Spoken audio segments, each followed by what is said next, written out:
안녕하십니까. 경상북도 아동 주거권 보장을 위한 정책 토론회에 참석해 주시고 온라인으로 시청해 주시는 여러분 반갑습니다. 저는 오늘 사회를 맡은 초록우산 어린이재단 경북아동공헌센터 이상원입니다. 오늘 토론회는 초록우산 어린이재단과 경상북도의회 배진석 의원의 공동 주최로 진행되며 초록우산 어린이재단 유튜브에서 생중계되고 있습니다. 정책 토론회 자료집은 유튜브 상세 페이지를 통해 다운받으실 수 있습니다. 작년 경상북도에서는 아동의 주거권 보장을 위한 정책 토론회를 진행한 바 있습니다. 그 이후 취약계층 아동의 주거 안정과 주거 수준의 향상에 기여하기 위해 작년 10월 경상북도 주거기본조례가 제정되었습니다. 오늘 정책 토론회에서는 경상북도 내 23개 시군에 거주하는 취약계층 아동을 대상으로 진행했던 주거빈곤 실태조사에 대한 결과를 발표하고 민간과 공공 분야의 전문가와 의견을 공유하며 아동 주거권 보장을 위한 정책적, 실천적 방안을 모색하고자 합니다. 오늘 정책 토론회 주요 일정에 대해 말씀드리겠습니다. 토론회 1부는 한동대학교 강병덕 교수님께서 경상북도 아동 주거빈곤 실태화 재현이라는 주제로 발표를 해주시겠습니다. 두 번째로 한국도시연구소 최은영 소장님께서 아동 주거권 보장을 위한 과제라는 주제로 발표해 주시겠습니다. 2부에서는 경상북도 관련 부서와 지역사회 전문가들을 모시고 종합토론을 이어나가도록 하겠습니다. 다음은 토론회를 공동으로 주최하신 경상북도 의회 배진석 의원님의 인사말이 있겠습니다.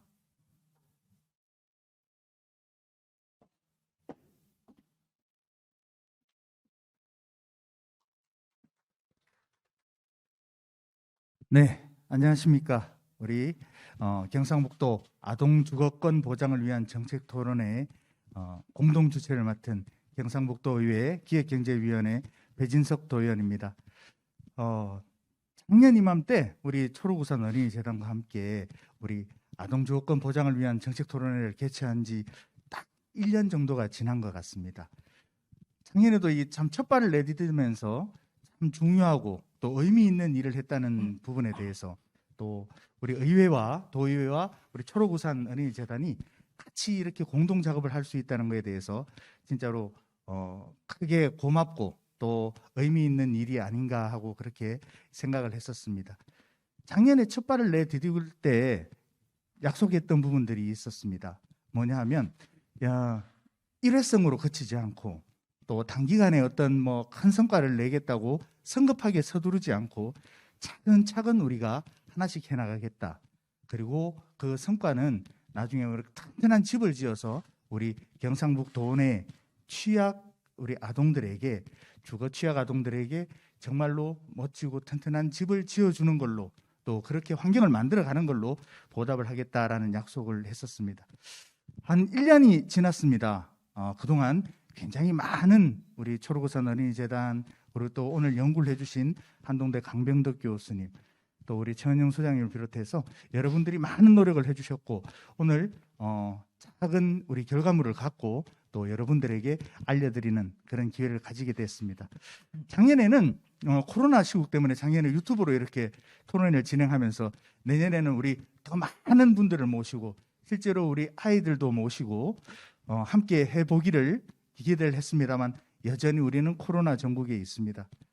그러면서 더 절실하게 느끼는 것이 코로나는 이 환경에 있다 보니까 집이란 곳이 또 우리 아이들의 보금자리가 아이들이 쉴 수 있는 곳이 또 아이들을 안전하게 보호할 수 있는 곳이 더 귀하다라는 생각을 다시 한번 하게 됩니다. 오늘 이 토론회에 우리 귀한 경상북도 의회에서 우리 또 김성진 의원님 또 토론해 주시러 나와 주셔서 감사하다는 말씀을 드리고 우리 문희영 본부장님 또 여러 우리 집행부에서도 여러분들이 나오셔서 귀한 말씀을 해 주실 거라고 생각을 합니다.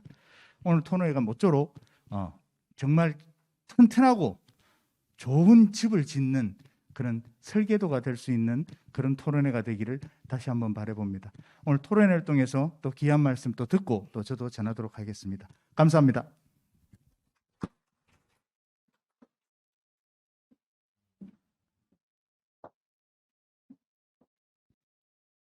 다음으로 초록우산 어린이재단 경북아동옹호센터 장은정 소장님의 인사 말씀이 있겠습니다. 아이들은 우리의 미래, 우리 아이들은 집에서 아이들의 미래를 시작합니다. 안녕하십니까. 초록우산 어린이재단 경북아동옹호센터 소장 장은정입니다. 먼저 지난해 경상북도 주거기본조례 제정에 이어 오늘 아동주거권 보장을 위한 정책토론회에 공동 주최해 주신 경상북도의회 기업경제위원회 위원장님이신 배진석 위원님께 깊은 감사 말씀을 드립니다. 그리고 또한 후에 이루어지겠지만 경상북도 주거빈곤 아동 문제에 대해서 관심과 지지를 보내주시고 축하의 말씀을 전해주신 고우현 경상북도 의회 의장님께도 깊은 감사의 말씀을 전합니다. 초록우산 어린이재단은 1948년부터 아동이 권리의 주체자로서 존중받으며 성장할 수 있도록 아동 친화적인 환경 개선을 위해 아동의 목소리를 대표해 오고 있습니다. 이에 2013년부터 아이들의 삶에 영향을 미치고 있는 주거 문제에 대해서 연구하고 환경 개선과 또 캠페인을 통해 다양한 옹호 활동을 지속적으로 전개해 오고 있습니다. 우리 경상북도에서도 2020년 주거 빈곤 아동을 포함한 주거 약자들이 안전한 주거 환경에서 인간다운 주거 생활을 할 수 있도록 권리를 보장하는 경상북도 주거 기본조례가 제정되었으며 올해에는 경상북도 취약계층 아동의 주거 빈곤 문제에 대해 실태조사가 진행되었고 그에 대한 결과를 보고하는 오늘 정책 토론회가 이루어질 수 있게 되었습니다. 먼저 이 자리를 빌어 코로나 어려운 시국에도 불구하고 주거 취약계층 아동들의 실태조사를 수행해 주시기 위해 굉장히 많은 힘을 보태주신 아이세상 지원과와 23개 시군 드림스타트 담당자분들께도 깊은 감사의 말씀을 전합니다.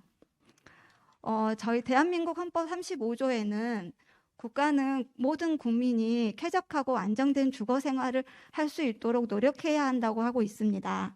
또한 유엔 아동권리협약 27조에서는 아동은 입고, 먹고, 교육받고 안전한 곳에서 살며 건강한 발달을 위해 필요한 생활 수준을 보장받을 권리가 있다고 합니다. 또한 유엔 헤비타트에서는 적절한 주거의 부재는 아동의 성장 발달과 또 전인적인 인권 함량에 심각한 영향을 미칠 수 있으므로 주거 빈곤으로 고통받는 아동들은 특별한 집단으로 취급하고 보호해야 될 필요가 있다라고도 하였습니다. 오늘 토론회에서 경상북도 주거 취약계층 아동들의 주거 실태 조사를 중심으로 경상북도 주거빈곤 아동의 현황과 재현을 해주실 한동대학교 강병덕 교수님, 또 우리 아동 주거빈곤 정책과 과제에 대해서 말씀을 전해주시기 위해 먼 길 달려오신 한국도시연구소 최은영 소장님, 그리고 우리 아동들의 주거권 보장 실현을 위해서 함께 토론자로 참석해 주신 경상북도의회 김성진 의원님, 건축디자인과 김영희 팀장님과 아이세상지원과 이정화 팀장님, 그리고 어린이재단 경북지역본부 문희영 본부장님께도 감사 말씀을 드리며 오늘 유튜브 생중계를 통해서 함께해 주시고 계시는 모든 시청자분들께도 깊은 감사를 드립니다. 오늘 토론회가 경상북도 주거빈곤 아동의 실태와 정책을 살펴보고 아동 주거권 보장을 실현할 수 있는 다양한 방안들이 제시되고 나눌 수 있는 자리가 되기를 기대하며 저희 초록우산 어린이재단은 이를 반영하여 더욱더 다양한 아이들의 주거권 보장 실현을 위한 옹호 활동을 수행하도록 하겠습니다. 감사합니다. 네, 감사합니다. 이어서 경상북도 의회 고우현 의장님의 축사가 있겠습니다. 코로나19 상황으로 영상으로 축하의 말씀을 전해주셨습니다. 영상 보시겠습니다. 반갑습니다. 경상북도 의회 의장 고우현입니다. 아동 주거권 보장 정책 토론회 개최를 진심으로 축하를 드립니다. 오늘 아동 주거권 보장 정책 토론회는 경상북도 아동 주거 빈곤 실태를 파악하고 이를 바탕으로 정책적 대안을 마련하는 계기가 되기를 기대합니다. 정책 토론회를 개최하는 배진석 위원장님은 지난해 경상북도 주거기본 조례를 대표 발의하여 아동, 장애인, 노인, 여성 등의 주거 취약 계층에 대한 정책 개발과 지원을 제도화하였습니다. 소외계층에 대한 남다른 관심과 의정활동에 감사를 드립니다. 오늘 발제를 하고 토론에 참여해 주시는 전문가들과 유튜브를 통해 참여해 주시는 많은 현장의 목소리들이 열악한 환경에 놓인 아동들의 주거 환경을 개선하고 삶의 질이 향상되도록 정책 대안을 마련하는 기회가 되시리라 확신합니다. 감사합니다. 다음은 주제 발표 시간입니다. 한동대학교 강병덕 교수님께서 경상북도 취약계층 아동 주거빈곤 실태화 재현이라는 주제로 발표를 해주시겠습니다.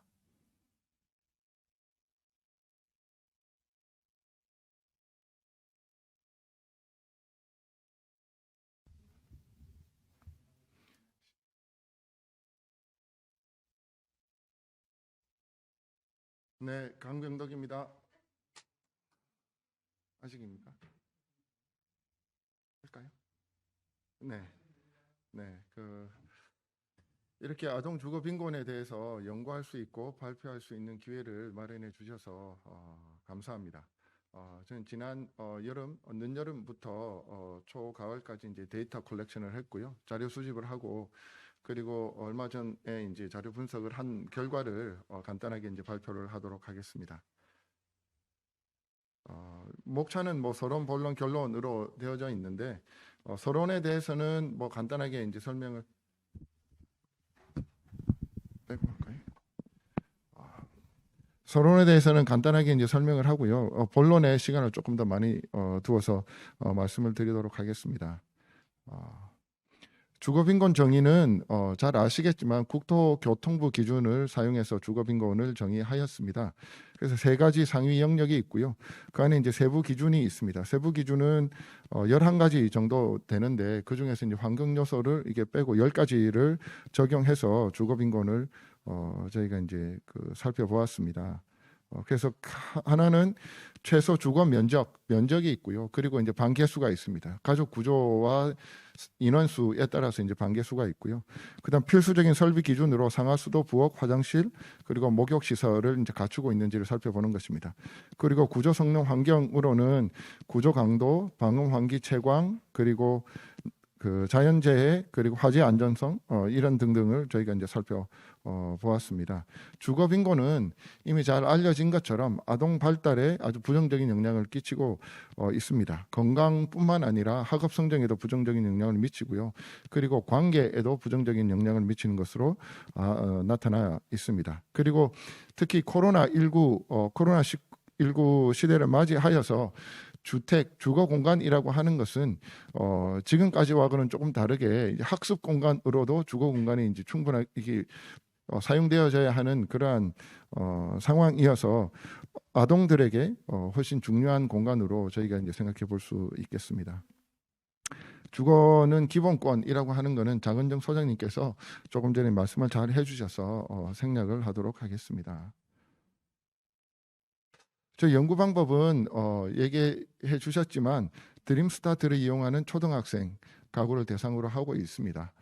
그래서 무엇보다도 드림스타트 사례관리사 선생님들이 자료 수집에 많은 도움을 주셔서 감사의 인사를 드리고 싶습니다.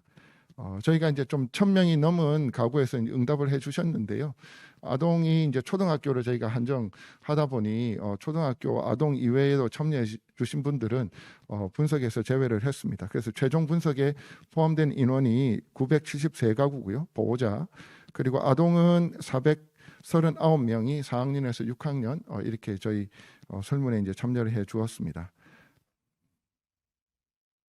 참여자 특성을 보면 이제 시 지역에서 아무래도 이제 좀 더 많이 참여해 주셨고요. 아무래도 인구가 조금 더 많다 보니까 그렇겠죠. 이제 가구 구성은 한부모와 자녀로 구성된 가구가 52%로 가장 많이 참여를 했습니다. 그리고 부부와 자녀 이렇게 순으로 이제 되어져 있고요.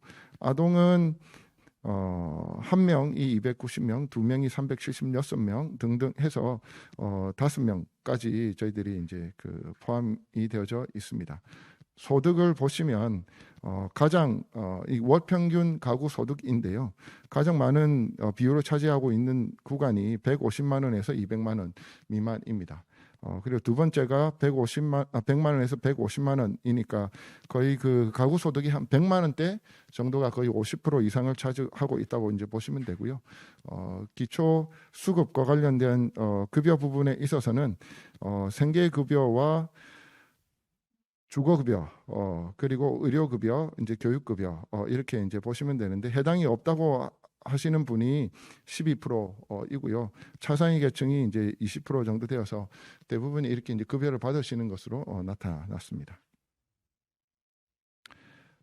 주거빈곤 현황을 간단하게 요약해서 말씀드리겠습니다. 저희 이제 973가구 중에 주거빈곤이 아니다라고 확실하게 얘기할 수 있는 가구가 이제 그 219가구로 나타났습니다. 그게 22.5%고요. 자료 중에 자료가 충분하지 않아서 판단하기가 이제 그 어려운 가구가 한 80가구 정도 되었는데요. 그렇게 빼고 나면 거의 70%, 약 70%의 가구가 주거 빈곤에 이제 해당한다고 이제 볼 수 있습니다. 상위 이제 세 가지 그 요인이 있다고 했는데요. 그 요인 중에 하나에 해당된다고 이제 보시면 되겠습니다. 그래서 저희가 작년에 이제 전국 규모로 했던 인구조사나 주택 주거 실태 조사에 보면 경상북도의 주거 빈곤이 작게는 한 7% 정도 나왔고요. 조금 많이 나온 데는 한 5%, 28%, 30% 조금 안 되게 나왔었는데요. 이 취약계층 아동을 대상으로 했을 때는 약 70%에 해당하는 주거 빈곤을 보여주고 있어서 대부분의 아이들이 이게 주거 환경이 적절하지 못하다라고 이제 생각해 볼 수 있을 것 같습니다. 그리고 이게 상위 영역에 대해서 이제 좀 살펴보게 되면 방개수와 면적 미달이 50% 정도 되고요. 필수 설비라고 했는데 필수 설비는 조금 전에 말씀드렸던 것처럼 목욕 시설 그리고 부엌 등과 같은 상하수도 등과 같은 이제 필수 설비를 얘기하는데요. 그것에서 이제 문제가 적절하지 못한 가구도 한 20% 정도 되었습니다. 그리고 이제 구조와 성능에 대해서도 적절하지 못한 가구가 한 31% 정도 되어서 무엇보다도 이제 방개수와 면적이 문제가 좀 크다라고 이제 생각해 볼 수 있습니다. 이건 10가지 이제 세부 기준으로 나누어 보게 되면요. 여기에서도 이제 방개수가 45%로 가장 크게 이제 비율이 높게 나타났고요. 그 두 번째로 높은 비율이 방음, 환기, 난방과 같은 구조 성능에 이제 문제가 있다고 한 것이었습니다. 그리고 세 번째는 구조 강도나 이제 재질 부분이어서 저희가 이 방개수 부분은 후에도 말씀을 드리겠지만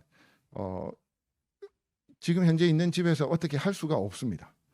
이사를 가지 않으면 지금 있는 집에서 이제 상당히 이제 해결하기가 이제 좀 어려운 부분이고요. 필수 설비 같은 경우는 이제 있는 집에서 저희가 이제 시설을 더 하거나 저희가 그렇게 해서 이제 뭔가를 만들어내서 이제 이미 살고 있는 공간에서 계속해서 살 수 있겠지만 이 방개수는 저희가 다른 대안이 잘 없어 보입니다.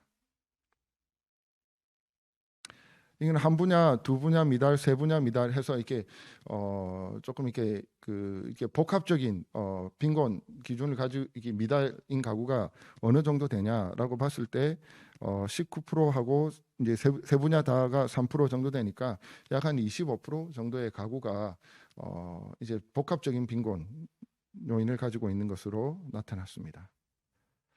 그리고 시지역과 군지역을 조금 살펴보았는데요.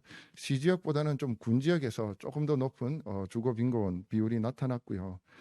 양상은 조금 다르게 나타났습니다. 요인별로 보면 군지역에서는 방개수와 면적 미달이 시지역보다 조금 더 높게 나타났고요. 그러나 시지역에서는 구조 성능 미달이 군 지역보다도 조금 더 높게 나타났습니다. 이 10가지 기준에 대해서 그래프로 한번 보여드리게 되면 최소 방개수와 방음, 환기, 난방 이쪽 부분이 다른 요인보다도 좀 더 많이 취약한 것으로 나타나고 있습니다. 이 부분은 저희가 앞에 그래프를 이제 표로 나타낸 것이고요. 그리고 주거 빈곤에 대해서 월 평균 소득으로 한번 구분해 보았습니다. 월 평균 소득으로 보면 주거 빈곤이 아니다라고 한 것에 이제 제일 낮은 게 이제 300만 원 미만, 200만 원대 이제 소득이 이제 제일 낮게 나왔고요. 300만 원 이상은 뭐 이렇게 또 제일 높게 나왔지만 이 월 평균 소득에 의해서 특별한 뭐 경량성을 보이고 있는 것은 아닌 것으로 이제 나타났습니다. 가구 구성을 보면 조선 가구가 그렇게 많지는 않지만 주거 빈곤이 아니다라고 하는 게 이제 10% 정도 나타나서 90%의 조선 가구가 주거 빈곤인 것으로 나타났습니다. 그래서 한부모를 포함해서 이제 부모들과 같이 살고 있는 가구보다는 조선 가구가 좀 더 취약한 것으로 생각해 볼 수 있고요. 주거급여 수급에 있어서는 주거급여를 받는다고 하시는 분들이 주거 빈곤이 아니다는 비율이 이제 조금 높게 나타났습니다. 한 10% 정도 이제 조금 높게 나타났는데요. 후에 이제 말씀을 또 드리겠지만 주거 빈곤을 받거나 급여를 받거나 주거 급여를 받지 않거나 여전히 이제 높은 주거 빈곤 비율을 보여주고 있어서 실은 저희가 기초수급을 받게 되면 소득에 있어서 빈곤을 하지만 이게 국가의 이제 도움을 받게 되면 빈곤에서 이제 벗어나는 게 이제 1차적인 목적이지 않습니까? 그럼 주거급여를 받으면 주거 빈곤에서 벗어날 수 있어야 되는데 주거 빈곤을 받거나 주거 빈곤을 받지 않거나 이 여전히 높은 비율로 주거 빈곤 현황이 나타나 있다고 하는 것은 저희 이제 주거 급여에 있어서 좀 더 이제 상향될 필요가 있다라고 이제 생각이 되어지게 됩니다. 시설 수리 부분에 있어서 도배 장판, 난방 설비, 누수 방지 등으로 이제 요청하는 부분들이 좀 많이 나타났습니다. 그리고 주거 빈곤과 관련 주거 지원과 관련되어서는 대부분의 이 영역에 있어서 70% 이상 필요하다라고 얘기를 해 주어 가지고요. 물론 제일 많이 나온 것이 이제 이사 비용, 이제 가구 구입비 이제 지원이고 두 번째는 이제 전세 자금이나 융자 지원이 나타났는데 대부분의 영역에서는 필요하다라고 이제 응답을 해 주었습니다. 지금까지는 지금 주거 빈곤 현황에 대해서 이제 말씀을 드렸는데요. 주거에 대해서 부모와 자녀가 어떤 인식을 가지고 있는지를 살펴보았습니다.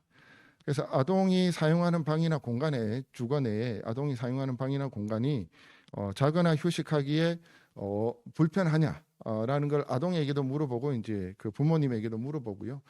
같은 가구에 살고 있는 아동과 부모여서 이게 같은 공간에 대해서 이제 평가를 내린 겁니다.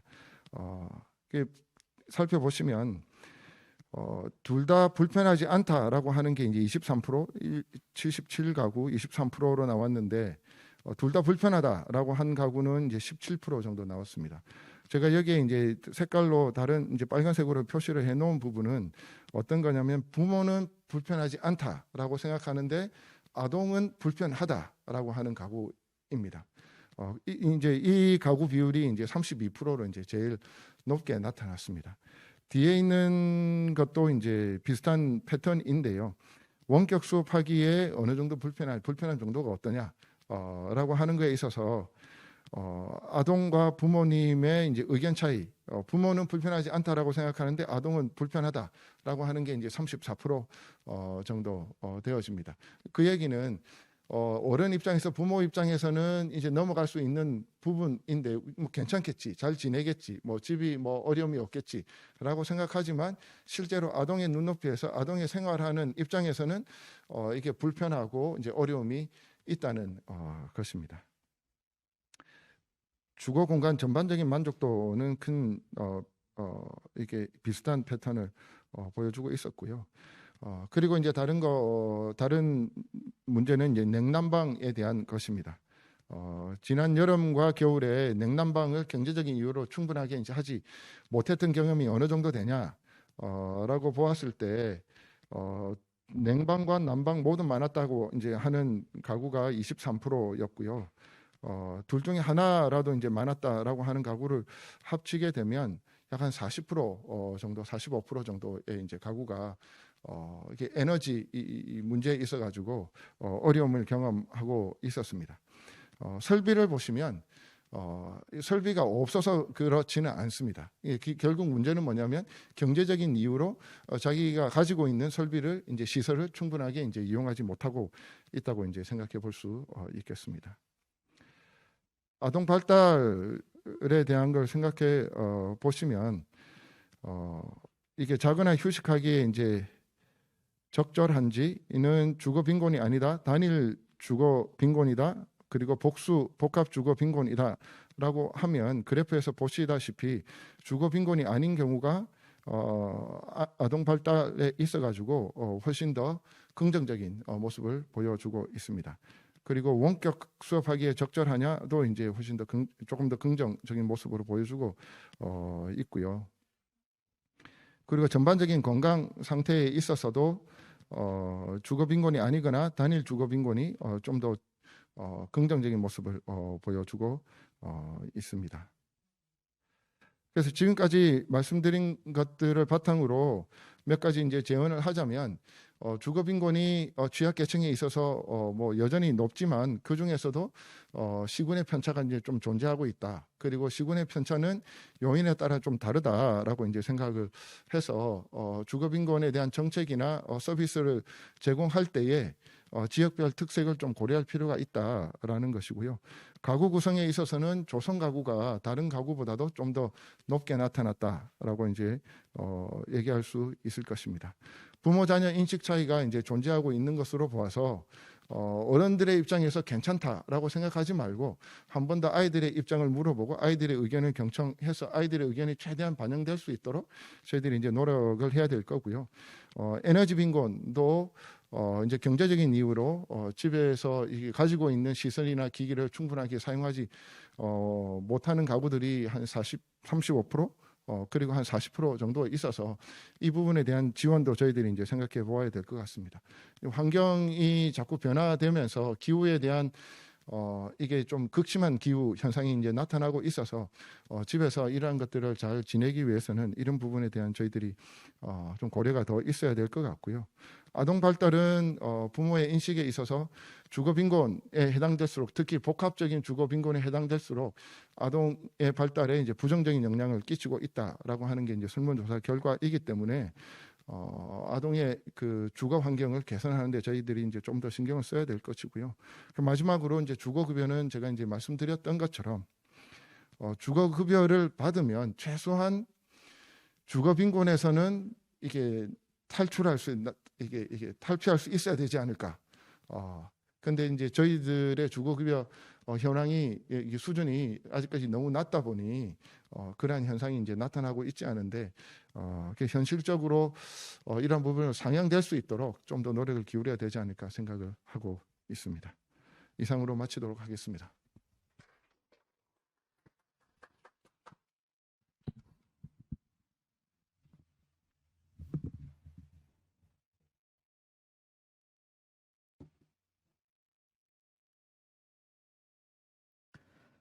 강병덕 교수님의 발표 잘 들었습니다.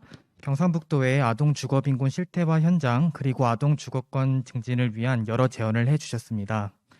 다음 강연에 앞서 잠시 PPT 화면 조정 시간을 가지도록 하겠습니다.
이어서 한국도시연구소 최은영 소장님께서 아동 주거권 보장을 위한 과제라는 주제로 발표해 주시겠습니다.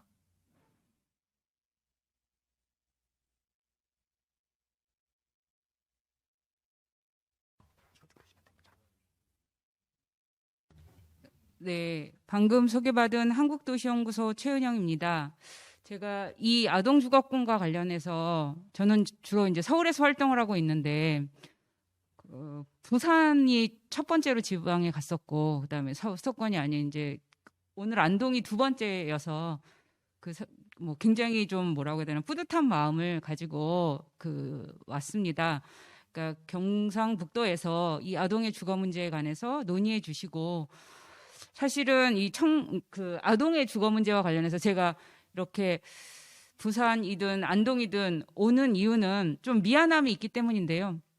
다른 정책 대상에 비해서 아동은 우리 사회에서 상당히 좀 정책적으로 뒤처지고 있습니다. 그러니까 청년과 아동이 이제 미래 세대잖아요. 둘 다 이제 미래 세대인데 아까 이제 교수님께서도 주거급여의 보완, 주거급여에 관한 얘기를 계속 하셨는데 그 얘기를 저도 계속하고 있었고 특히 이제 청년과 아동 가구는 좀 다른 정책이 필요하다. 주거비 지원과 관련해서 얘기를 하고 있었는데 청년은 막 빨리 가더라고요. 아마 아시는 분들 아시겠지만 청년들은 내년부터 벌써 기존하고는 주거급여하고는 다른 주거비 지원을 받습니다. 그래서 청년 정책은 빨리 가는데 아동은 상대적으로 굉장히 좀 늦게 가고 있죠.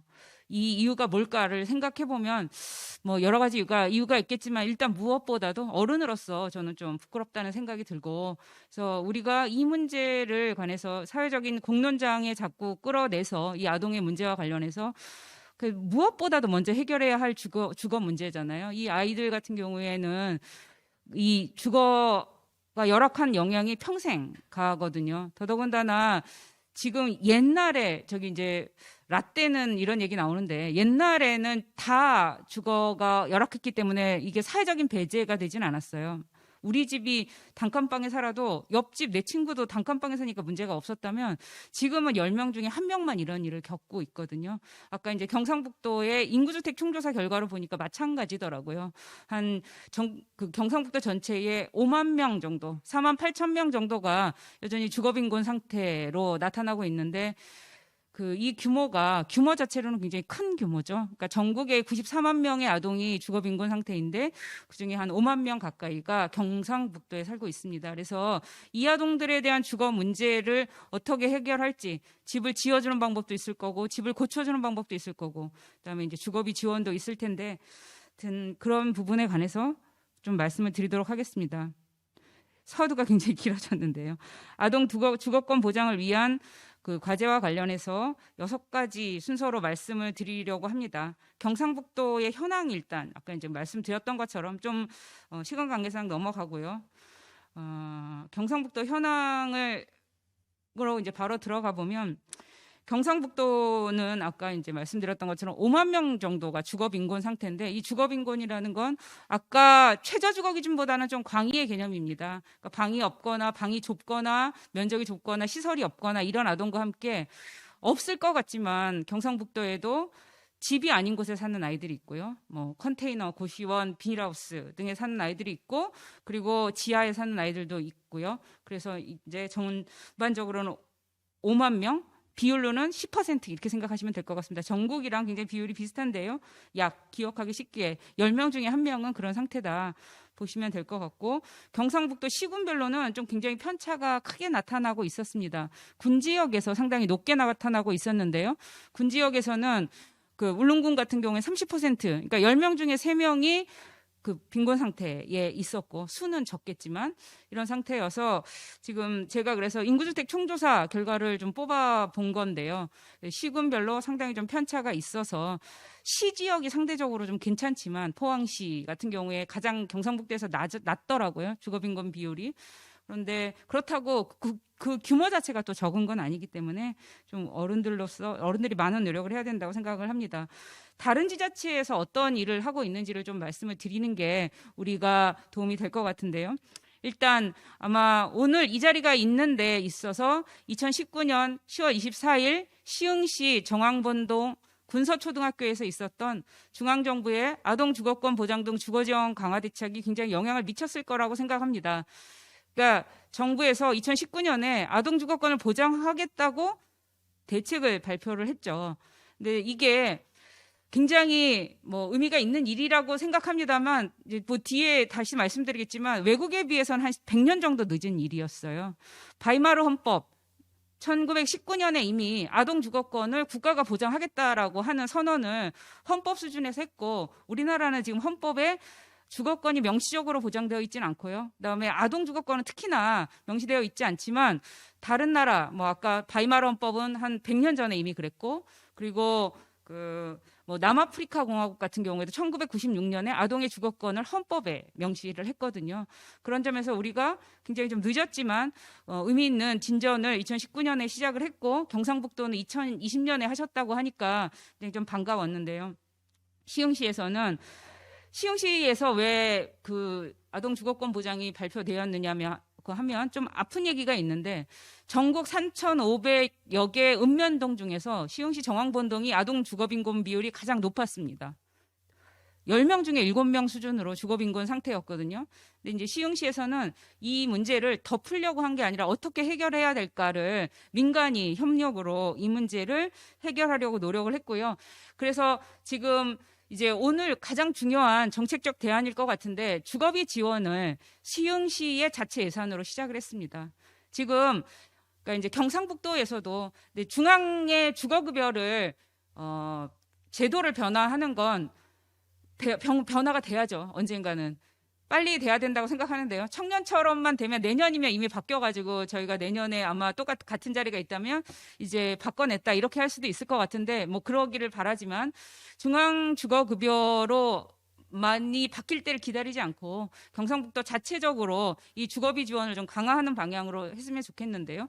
이 시흥시 같은 경우에는 지금 연간 10억 원 정도를 그 예산으로 투입해서 아동의 주거비를 지원하고 있고 내년에는 한 20억 정도로 그 예산을 증가시키려고 하는 굉장히 효과가 좋은 그리고 꼭 말씀드리고 싶은 게 지금 중앙정부의 주거급여는 기준중위소득의 45% 이하를 대상으로 하고 있거든요. 이게 무슨 말이냐면 소득이 80만 원, 1인 가구 기준으로는 80만 원보다 적어야 지원을 받는다는 건데 제가 이제 계속 주장하는 거는 중위소득의 60%까지는 지원을 해야 한부모 가정이 들어옵니다. 아이가 있는 가구가. 그래서 중위소득의 60%라는 건 소득이 100만 원보다 적으면 주자는 겁니다. 주거비 지원을. 근데 이걸 중앙정부에서 한꺼번에 하긴 힘들 테니까 다 이제 지자체들에서 해야 되는데 시흥이 이 사업을 시행을 하고 있습니다.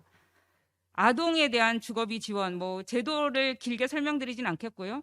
그다음에 이 제도를 개선시키기 위해서 계속 노력을 하고 있는데 그 기준 중 아까 이제 시흥 예산이 10억에서 20억 원으로 늘어난다고 말씀드렸잖아요. 그렇게 된 이유가 시흥에서 주거비 지원을 하고 있는데 보니까 단칸방에 사는 아이들의 반밖에 지원을 못 받는 거예요. 왜 이럴까라고 생각하니까 기준중위소득의 60%도 아이들한테는 낮은 거죠. 그래서 사실은 이런 시흥시의 시행착오를 안 겪고 아이들에게 좀 전향적으로 지원을 한다면 기준중위소득의 80%를 지원하는 걸 이제 시흥도 내년에 그렇게 하려고 하는데요. 경상북도 전체로 그렇게 할 수도 있고 시군에서도 그렇게 할 수 있고 기준중위소득의 80% 정도를 지원을 하면 아이들이 있는 가구에게 큰 도움이 된다는 점을 좀 말씀드리고 싶습니다. 이 시흥의 아동 주거비 지원을 받는 가구의 절반 가구가 한부모 가정이거든요. 지금의 주거급여 체계로는 한부모 가정이 주거급여를 받지 못해요. 그런 점에서 많이 받지 못해요. 그런 점에서 그 자체적인 예산 지원이 필요하다. 어떤 과정을 겪어서 이제 사실은 이 경상북도 그다음에 부산, 대구 다 마찬가지로 언론이 굉장히 중요한 역할을 해주고 계시더라고요. 아동의 주거 문제를 사회적인 의제로 만들어내는데 그 한겨레 신문, 경향신문에서 그렇게 했고요.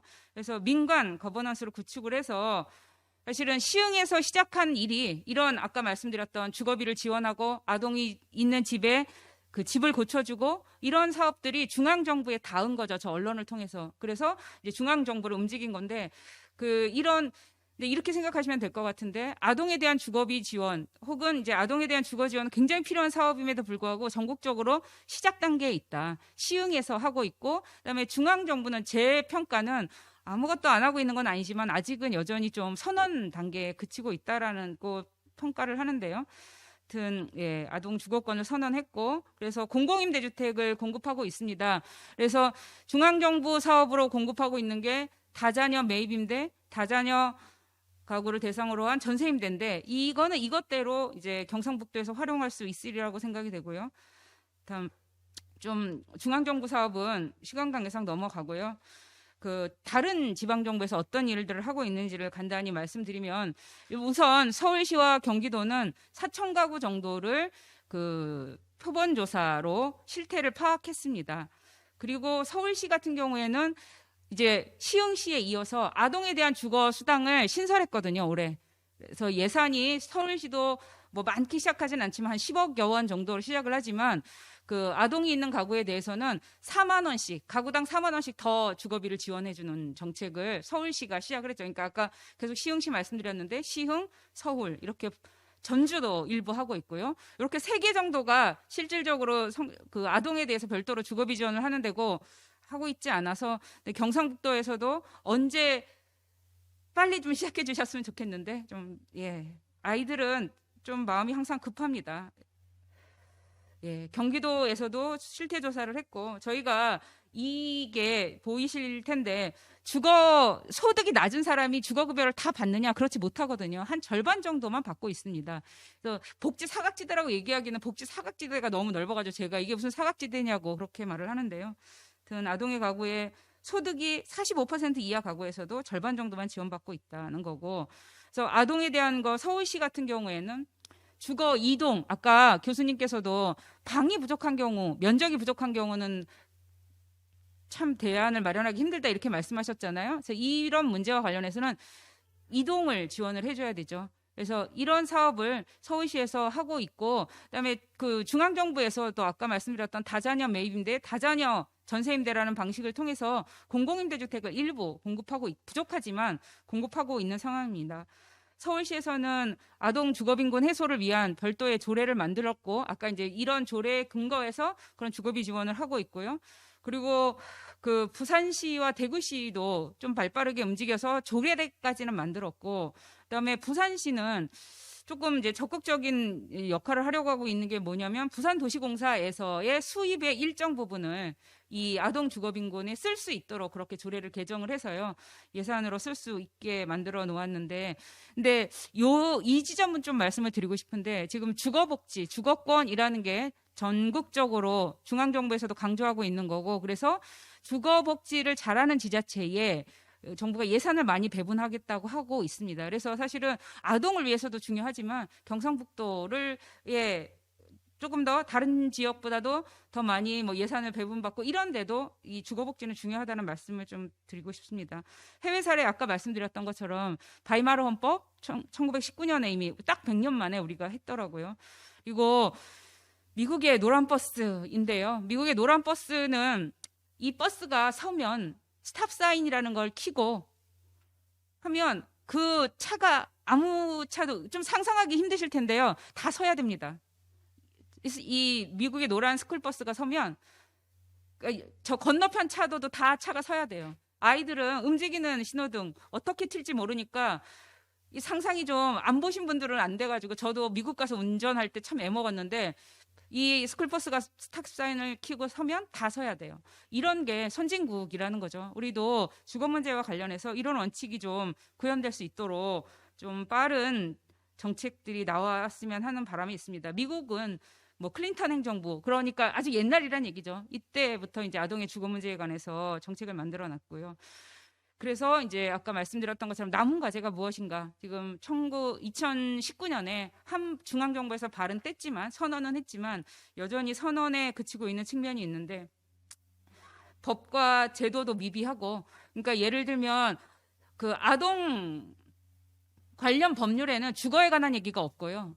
주거 정책엔 아동이 많이 없는 상태입니다. 그 아동 관련 아동 빈곤 예방법에도 주거에 관한 얘기는 없거든요. 그래서 이런 부분들을 우리가 좀 제도적으로 헤쳐 나가야 되고, 아직은 법제도가 미비하다. 아까 제가 계속 헌법 얘기를 드린 게 그런 의미였는데, 그리고 공공임대주택에 사는 아이들도 공공임대주택이 면적이 좁다 보니까 베란다에 살더라고요. 저렇게 2층 침대를 놓고 살고, 이런 문제를 좀 해결이 필요하고, 그리고 이제 주거비 지원과 관련해서 일단 좀 종합해서 말씀을 드리면, 아동 주거권 보장을 위해서 좀 법률적 근거를 마련할 필요가 있다. 헌법, 법률, 이제 나중에 헌법 개정할 때는 좀 아동권, 아동의 주거권 이런 것들을 우리나라도 다른 나라처럼 좀 고민을 해봐야 될 필요가 있고, 이것들과 함께 그 지자체에서는 조례를 통해서도 지금 역할을 하고 계시고요. 그리고 무엇보다도 오늘 이제 계속 말씀드렸던 것 중에 하나는 기준중위소득의 지금 45%, 내년부터 46% 이하에 대해서 주거비 지원이 되지만, 이걸 지자체 차원에서 60 혹은 80% 이하로 대상을 좀 올려서 아동이 있는 가구에 대해서 지원을 하는 것이 가장 필요하다고 생각을 합니다. 그래서 주요 추진 과제를 제가 요새 가장 먼저 고민해야 되는 건 중위소득의 60% 이하의 아동 가구에 대해서 어떻게 지원할 것인가입니다.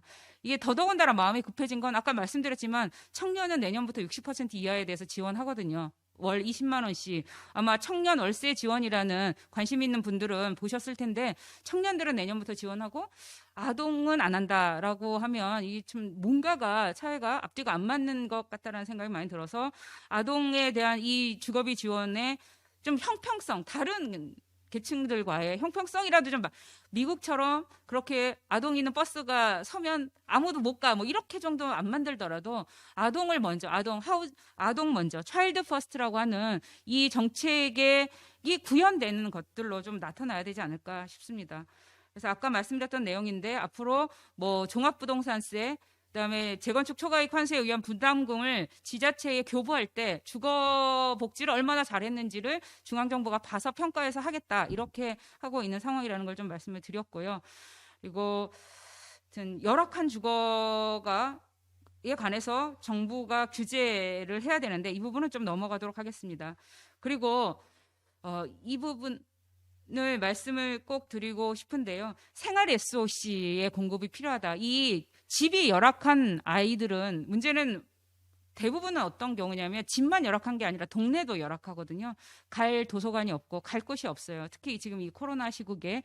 그래서 이런 아동들을 위한 생활 SOC를 공급하는 게 굉장히 필요한데, 그런 이제 사례로 시흥시에서는 다양한 노력을, 주거비 지원도 하고 있지만 다 어울림 아동센터라는 걸 개관했습니다. 이게 원래는 노인분들을 위한 시설로 하려다가 이제 순서를 바꿔주신 거죠. 그래서 노인분들이 사실 양보해 주신 건데, 이걸 통해서 아이들이 머물 수 있는 공간들을 만들어내는 것도 우리가 꼭 해야 될 일인 것 같습니다. 네, 그 발표가 길었는데 경청해 주셔서 감사합니다.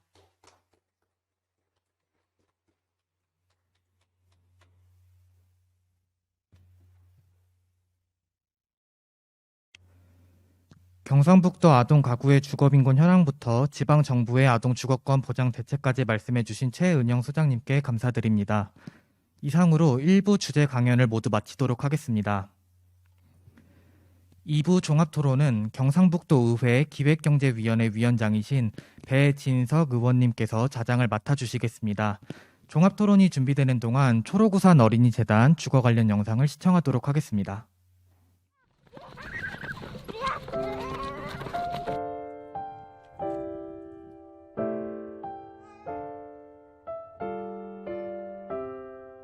편안한 학교 가다 오면은 맨날 오는 곳이 여기여서.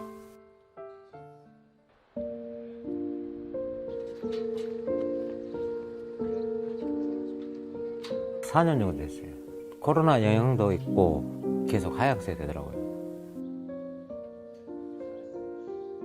같이 모여 살려고 하니까 컨테이너를 먼저 마련을 했어요.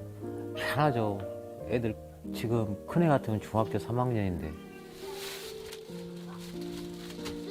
불편한 거 있죠. 잠잘 때, 놀 때, 아니면 공부할 때. 청소년기잖아요. 씻고 나오고 옷 갈아입고 할 씻을 때가 제일 애들이 불편해요. 씻을 때라든가 그때 아빠가 나가시기도 해요. 그럴 때마다 항상 죄송하게 돼요.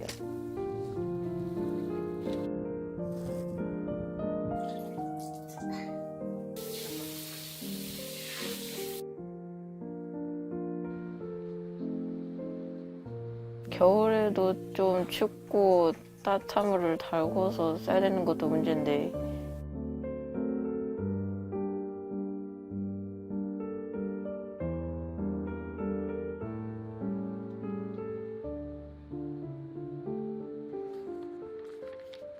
그래서 낮에는 시간이 없어서 밤에 주로 제가 되고 싶은 역사쌤을 목표로 해서 공부해요. 온 가족이 모여야 되는 거실도 있었으면 좋겠고 많은 게 필요하겠지만 그래도 얘네들 놀 공간이 더 있으면 좋겠어요.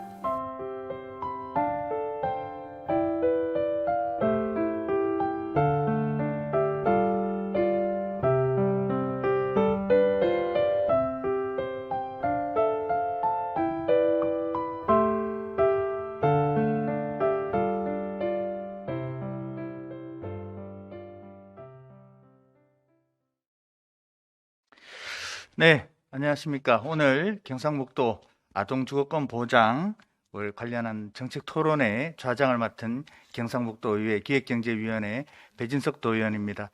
오늘 이렇게 귀한 자리 이렇게 함께 해주셔서 우선 감사하다는 말씀을 드리도록 하겠습니다.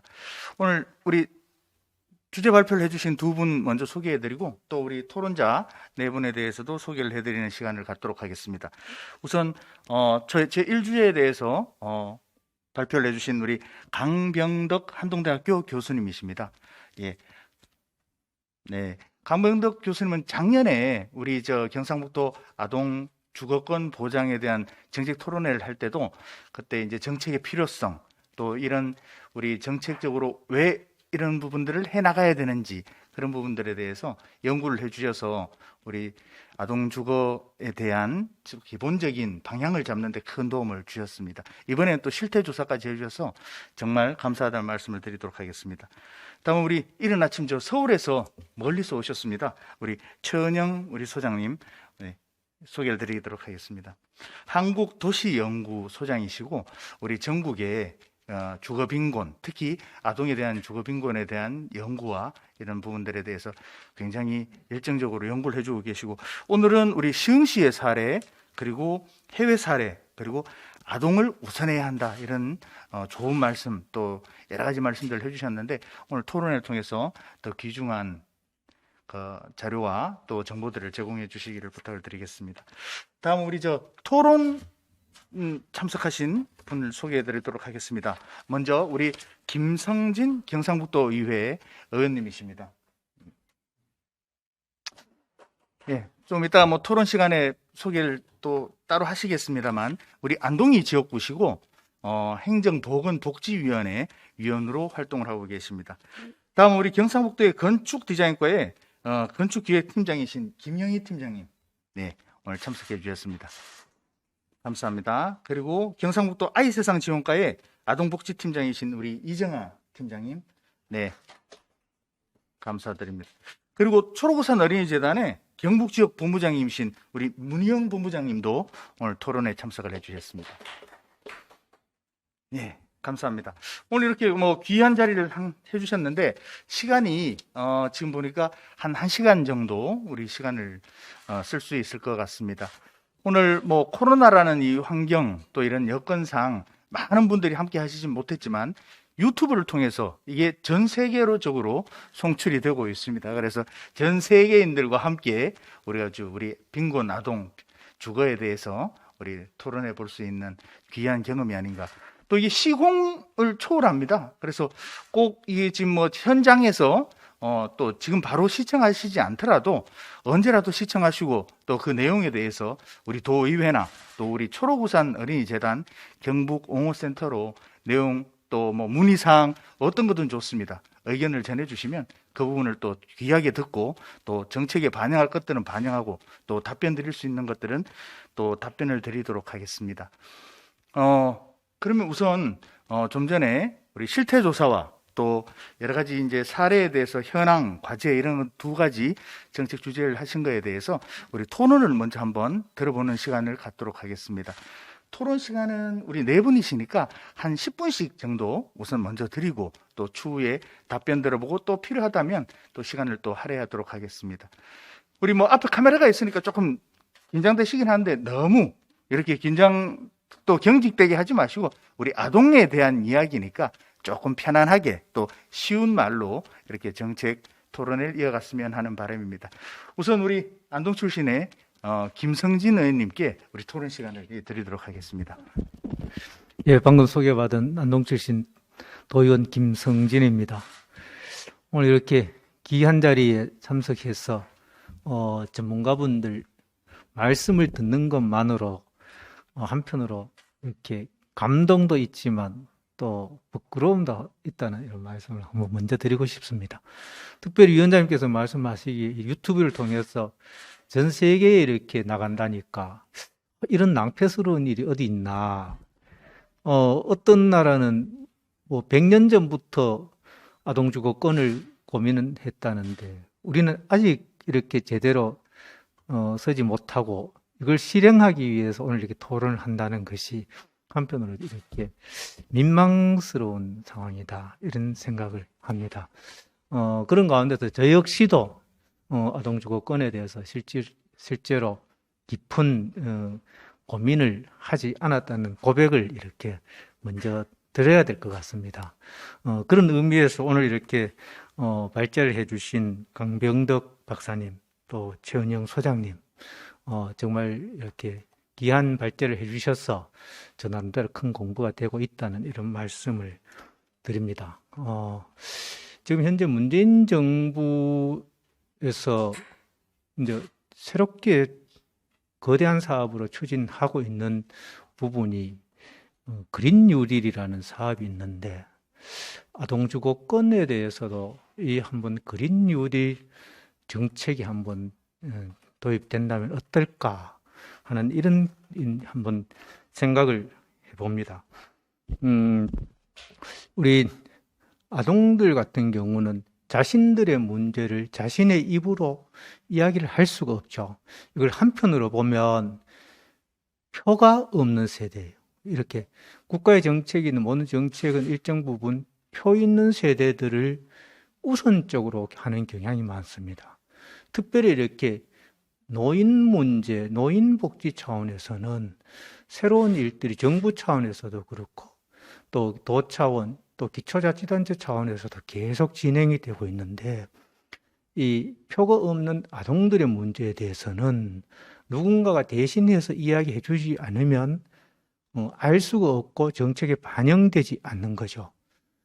그런 의미에서 보면은 오늘 이렇게 발제에서 보면 주거 문제에 대해서 당사자인 아동들은 많이 불편해하고 있는데 부모는 별로 불편함을 덜 느낀다는 거죠. 이것은 뭐냐면 어쩌면 부모는 그전 세대 때부터 한편으로 대부분이 그렇게 살아와서 이 환경의 일정 부분 말하자면 어쩔 수 없이 정착되어 있는 단계니까 우리 아이들이 어떻게 더 불편할까 하는 문제는 그렇게 고민을 안 하는 이런 상황이죠.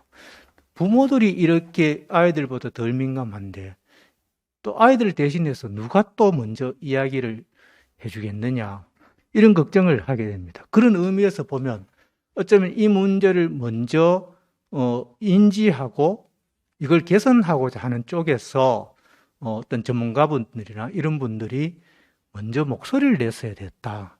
이런 목소리들을 언론이나 국민을 통해서 적극적으로 알렸어야 되지 않느냐 하는 어떤 이런 생각도 함께 이렇게 하게 됩니다. 또 한 가지 이렇게 오늘 발제에서 보면 농촌 지역보다는 도시 지역이 상대적으로 아동 주거 빈곤 문제는 조금은 낫다 상대적으로 이렇게 발표가 됐는데 저는 한편으로 보면 어쩌면은 주택 문제라는 측면에서 보면은 군 단위 지역이 더 낫지 않겠느냐 이런 어떤 생각을 했었는데 오늘 실제 여기 발제를 한 어떤 조사를 한 결과를 보면 그렇지 않다. 이런 측면들은 어떤 도시나 농촌, 군 지역, 시나 군 지역 할 것 없이 이 문제에 대해서 굉장히 소홀히 전혀 관심이 없었다고 할 수 있습니다. 실제로 이제 시흥의 예를 들어보면은 예산이 한 10억 내지 또 내년 같은 20억 정도 이렇게 쓸 거라고 말씀을 하셨는데 우리 경상북도 내의 군 단위의 대부분의 군 1년 예산이 한 4천억 이상 됩니다. 또 시 단위로 가면은 1조 5천억 내지 2조 5천억 정도까지 되는 시들이 제법 있어요. 여기에서 일정 부분 뭐 5억 내지 10억, 20억을 어떤 아동의 주거 빈곤을 해소하기 위해서 쓰고자 한다는 마음만 먹으면 이 예산의 규모가 정말 아주 0.1% 경우에 따라서는 한 1% 이 정도거든요. 이런 데 대해서 결국은 어쩌면은 이 시군정을 이끌어 가거나 도정을 이끌어 나가는 이 입장에 있는 리더나 정책 책임자들이 이걸 미처 제대로 인식을 하지 못하고 있는 게 아닌가 하는 이런 생각을 해요. 또 한 가지 이렇게 보면 특히 우리 경상북도가 또 대구시가 약자나 어린이들을 위한 이런 일에는 매번 꼴찌에서 제일 1등을 합니다.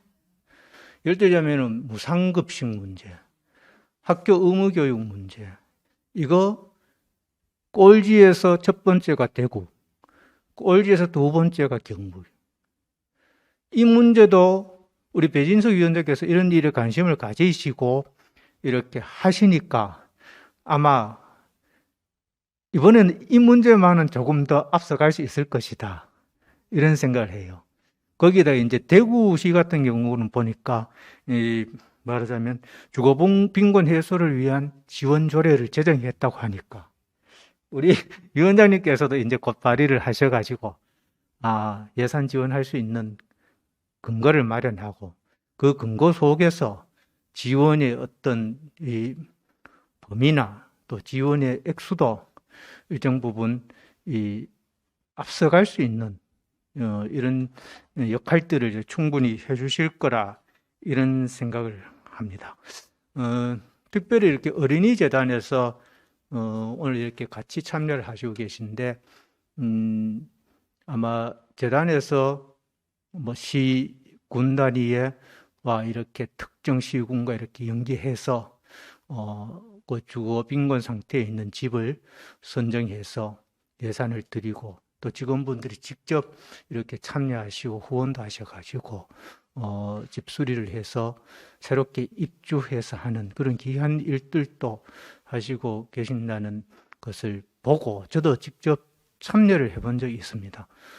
감사를 드리고 어쨌든 오늘 이 귀한 토론회를 통해서 빠른 시일 내에 애초에 정책 토론회를 하고자 했던 그 어떤 목적이 이루어져서 조례도 만들고 거기에 따라서 예산 지원할 수 있는 근거도 만들어서 우리 정말 누군가 대신해 줄 수 없는 어린이들의 어떤 주거 빈곤 문제를 우리 의회가 또 함께 하시는 집행부의 우리 담당 공무원들께서 함께 이렇게 마음을 모으셔서 좋은 결과를 얻어서 또 이렇게 초록우산 어린이재단이 한편으로 이게 이제 민간 협치라고 할 수 있는데 좋은 결실들이 맺어지길 바라면서 저 역시도 오늘 이렇게 책임 있는 입장에서 함께 이렇게 하겠다는 이런 말씀을 드립니다. 감사합니다. 예. 네, 우리 김승진 우리 의원님 귀한 토론의 말씀 감사합니다. 우리 김승진 의원님은 워낙 이 토론회 이런데 자주 이렇게 출연을 하셨습니다. 우리 방송에 오랫동안 저 고정 패널로도 참석하시면서 지역의 문제와 이런 사회 문제 등에 대해서 굉장히 날카로운 시각으로 또 이렇게 바라보시고 또 의회 측면만 아니고 다각도로 이렇게 대안을 제시해 주고 계십니다. 그래서 감사하다는 말씀을 다시 한번 드리도록 하겠습니다. 지금 마침 우리 그 도에서는 내년도 예산을 심의하고 있습니다. 약 11조가 넘는 예산을 지금 내년도 예산을 편성하고 또 심의를 하고 있고 그중에 한 38% 정도가 복지 예산입니다. 과연 이런 부분들을 어떻게 배분을 잘해야 할까, 또 어떻게 써야 할까, 이런 부분들을 다시 한번 좀 생각하게 하는 그런 계기가 되지 않을까 싶습니다.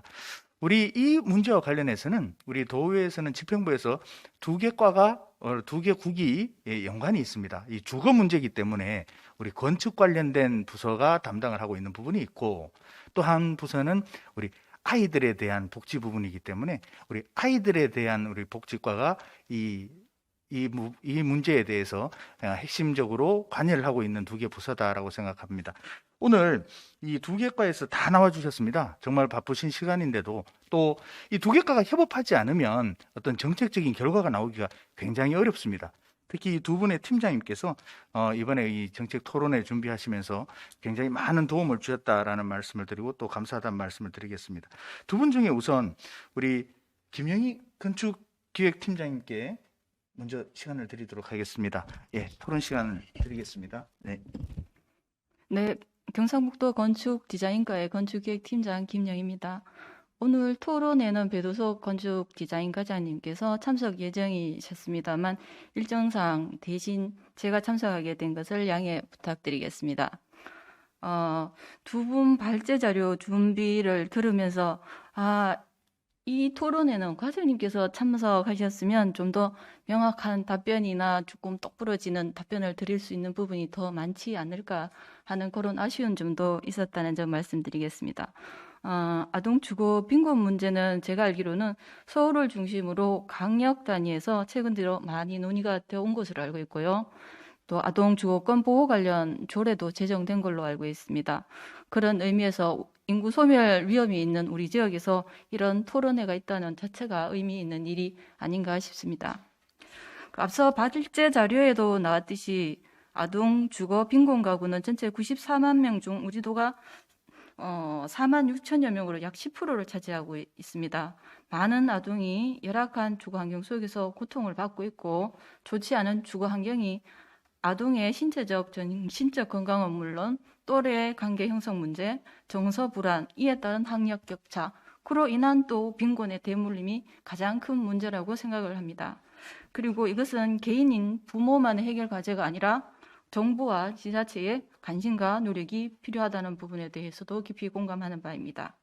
아동 주거와 관련해서 지난 6월에 아마 우리 도의 아이세상 지원과와 초록우산 LH에서 협약을 체결하여 추진 중인 것으로 알고 있습니다. 그래서 저는 주거 지원 시책 중심으로 말씀드리겠습니다. 먼저 정부의 주거 대책을 보면 여러 가지가 많습니다. 그 중에서도 크게 그냥 세 가지로 나눠 본다면 취약계층에 대한 주거급여, 그리고 공공임대주택 공급시책, 그리고 금융지원 사업을 들 수 있습니다. 그리고 아동주거권에 대해서는 정부의 주거복지 로드맵에 따라서 아동주거권 보장 등 주거지원 강화 대책을 발표하였습니다. 여기 내용을 보면 다자녀 가구에 대한 공공임대주택 공급과 주택 구입이나 전세 자금 시 우대 지원, 그리고 주거와 돌봄 서비스를 결합한 맞춤형 서비스 등이 있습니다. 그러면 정부 시책에 이어 저희 도의 주거 시책에 대해서 말씀드리겠습니다. 저소득층의 주거 안정을 위해 주거 급여를 매월 실시하고 있습니다. 연간 한 1,100억 원 정도 되고 있는데 발제에서도 말씀하셨듯이 아직 많이 부족한 것 같습니다. 그리고 신혼부부에게는 임차보증금 이자를 최대 2% 지원하고 있습니다. 자녀 1인당 0.5%에서 두 자녀인 경우에는 1% 추가 지원하고 있고요. 그래서 최대 3% 지원하고 있습니다. 그리고 10년 이상 경과한 서민 공동주택, 어린이 놀이터나 주민 운동시설의 부대 복리시설 개선 사업, 그리고 지역 아동센터나 청소년 수련원 등 화재가 취약한 건축물 안전 성능 보강 지원 사업을 동당 4천만 원 지원하고 있습니다. 그리고 15년 이상 경과한 공공 건축물인 어린이집이나 보건소 등에 대해서는 에너지 절감과 환경 개선을 위한 그린 리모델링 사업을 하고 있고요. 학교 주변 등 우범 지역 등 유해 환경 개선 사업도 실시하고 있습니다. 우리 도는 도농 복합형 지역으로 농어촌 주택 개조 사업이나 장애인 주택 개조 사업 등 기타 여러 사업을 하고 있습니다만 각 사업의 지원 대상도 특정 대상으로 한정되어 있는 경우가 많습니다. 그래서 사각지대가 발생할 수밖에 없다는 한계점도 있다고 말씀드리겠습니다. 우리 도의 주택 보급률을 보면 117%로 주택의 양적 공급은 이미 초과한 상태입니다. 다만 급격한 도시화로 인해서 주거 수준 눈높이는 굉장히 많이 높아졌습니다. TV나 언론 매체에서도 그렇듯이 그 눈높이는 높아지는 반면에 주거 환경이 따라가지 못하는 현실이라고 말씀드리겠습니다. 그럼 작년 11월에 위원장님께서 발의하신 경상북도 주거 기본 조례 제정에 따른 저희 추진사항을 말씀드리겠습니다. 조례 제정에 따라 경상북도 주거정책심의회를 구성하였습니다. 그리고 주거복지센터 설치를 위해서 국토부 주재 시도회의와 도 단위에서는 유일하게 광역센터를 운영하고 있는 곳이 있습니다. 바로 경기도 주거복지센터인데요. 저희가 그것을 방문했습니다. 방문한 결과 그쪽 의견은 수요자 접근성이 가장 중요하다. 그렇다면 기초에서 우선 설치한 후에 광역센터를 설치하는 것이 더 효율적이지 않느냐라는 의견을 저희가 받았습니다. 그래서 23개 시군의 의견을 수렴하였습니다. 그 결과 시군에서는 읍면동 행정지원센터와 LH에서도 충분히 우리 도 정도 규모에서는 커버가 가능하다는 의견이 다수였습니다. 그래서 원래는 주거복지센터를 설치 못하였습니다. 위원장님 죄송합니다. 다만 국토부에서 25년까지 모든 시에 센터 설치를 목표로 추진하고 있고요. 중앙평가 항목에도 주거복지센터 설치가 포함이 되어 있습니다. 그래서 이 부분에 대해서는 저희가 지속적으로 추진하는 쪽으로 검토를 하겠다는 말씀드리겠습니다. 그리고 10년 단위 주거종합계획은 2015년에서 2024년까지로 이미 수립이 되어 있는 상태여서 앞으로 이제 실태조사가 사실은 가장 중요한 부분입니다. 이 부분에 대해서는 이 시기가 종료되는 시점에 맞추어서 실태조사와 종합계획을 추진하겠습니다. 그리고 앞서 두 분께서 발제를 너무 열심히 잘해 주셨는데 여기 좋은 과제들이 있는 것 같습니다. 저희가 그 과제들은 사무실에 돌아가서 의논해보고 충분히 할 수 있는 부분이 있다면 충분히 검토하겠다는 말씀 드리겠습니다. 이상입니다. 네, 우리 김영희 팀장님 꼼꼼하게 이렇게 챙겨주셨는데 우리 도에서 하고 있는 지금 정책들, 사업들 이런 부분들에 대해서 설명이 있었습니다. 그 토론을 진행해가면서 보완할 수 있는 부분들, 또 제안할 수 있는 부분들은 더 만들어지지 않을까 싶습니다. 그럼 다음 토론자에게 또 마이크를 넘겨보도록 하겠습니다. 우리 아이세상 중국가의 우리 이정아 팀장님, 다음 토론 부탁드리겠습니다. 네, 안녕하십니까. 경상북도 아이세상 지원과 아동복지팀장 이정아입니다. 지난해에 이어 올해도 이렇게 뜻깊은 자리를 마련해 주신 배진석 위원장님께 먼저 감사를 드리고요. 또 아동복지에 항상 관심을 가지시고 지원해 주시는 김성진 의원님께도 다시 한번 감사를 드립니다. 앞서 최은영 소장님과 강병덕 교수님의 좋은 말씀도 해주셨고, 앞에 이제 토론자분들의 말씀도 좋은 말씀 제가 들었고, 많은 부분 공감을 하고 있습니다. 주거 지원 정책이 취약계층 전반에 대해서 이루어지고 있다 보니까 아동에 대해서는 정책적으로 이 문제가 우선권을 가지지 못하고 있는 상황이고, 그런 실정입니다. 아동에게 앞서 말씀 많이 해주셨지만 집이란 것은 보호와 안전을 담보로 하는 공간이고 또 정서 발달과 사회화가 이루어지는 공간으로 우리가 아이들을 건전한 사회인으로 육성시키기 위해서는 마땅히 지켜야 될 기본권이라고 생각합니다.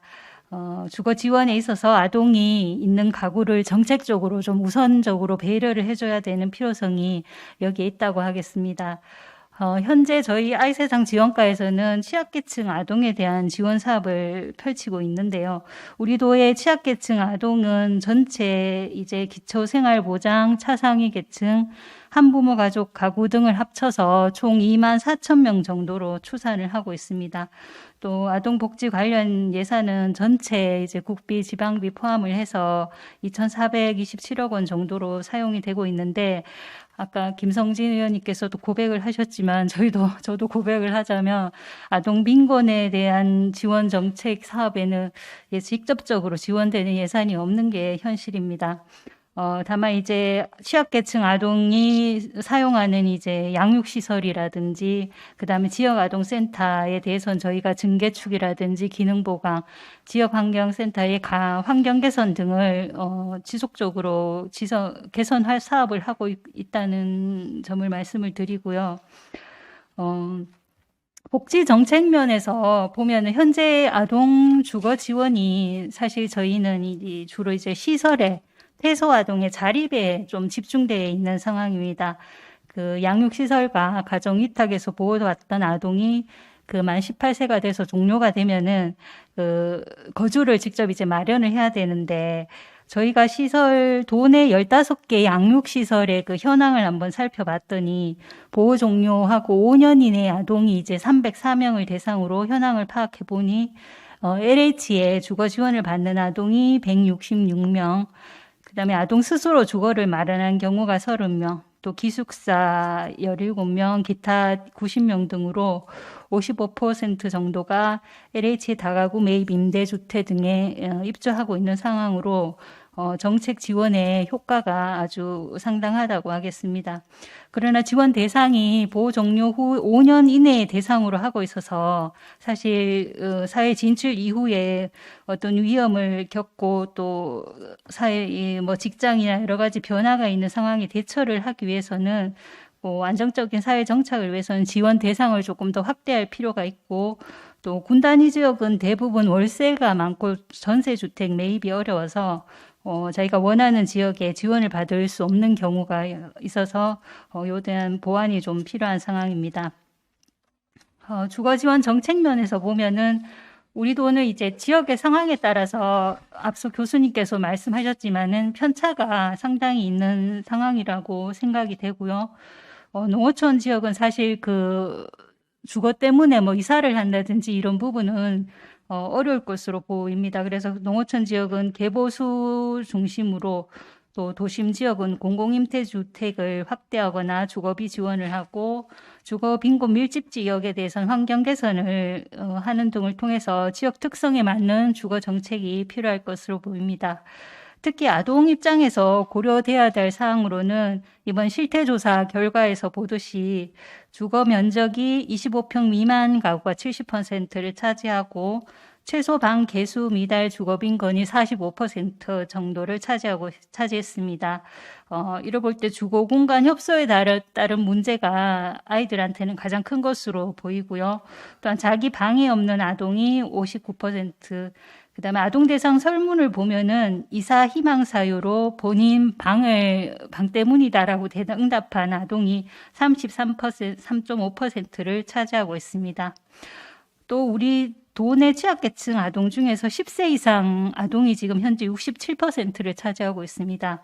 이런 수치를 봐서 우리 아이들에게 학습 환경 조성과 심리 정서 발달을 위해서는 독립 공간을 제공해 주는 것이 가장 시급한 문제로 보입니다.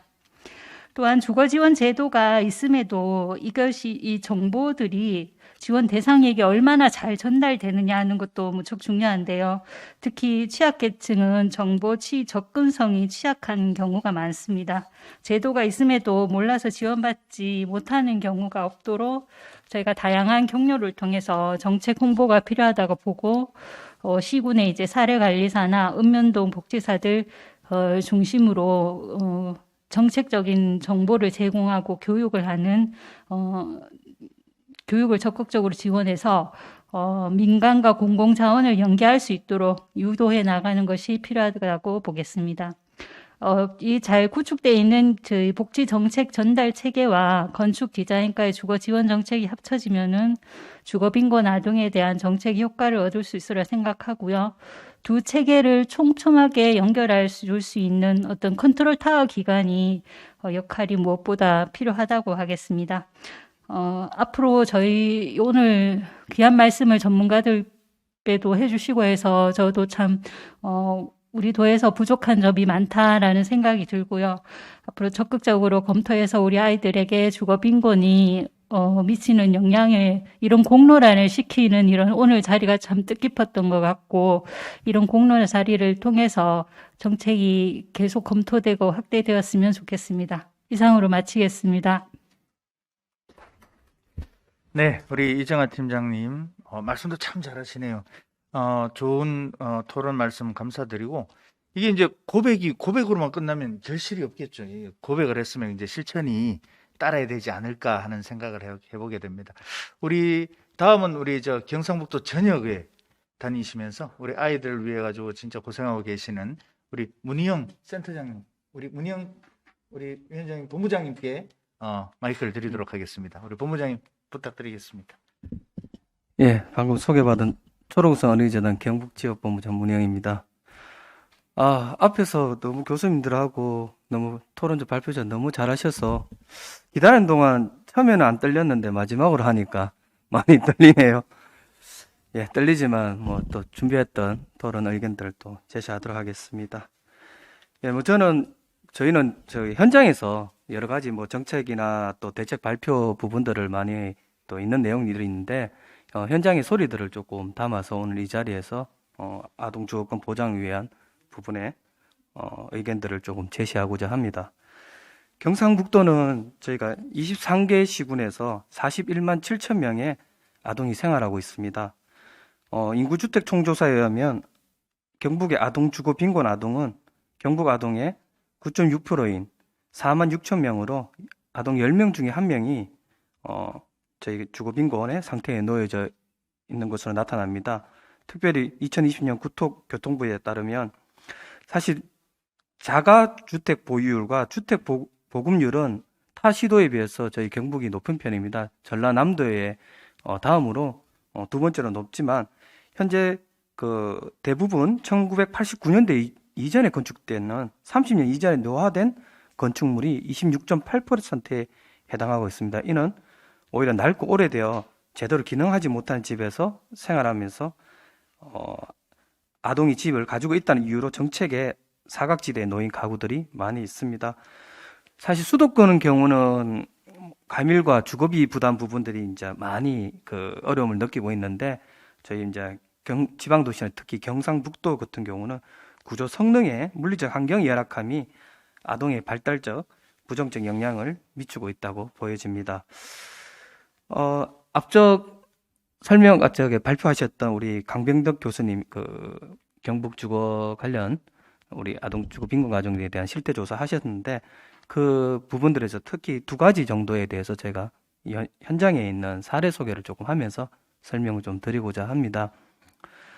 구조 성능에 따른 필요성에 대한 의견으로 그 현장의 사례를 보면 저희가 얼마 전에 뇌졸중으로 그 거동이 불편한 할머니가 계시고 그 아버지와 어머니와 함께 사는 9살 여자아이가 있습니다.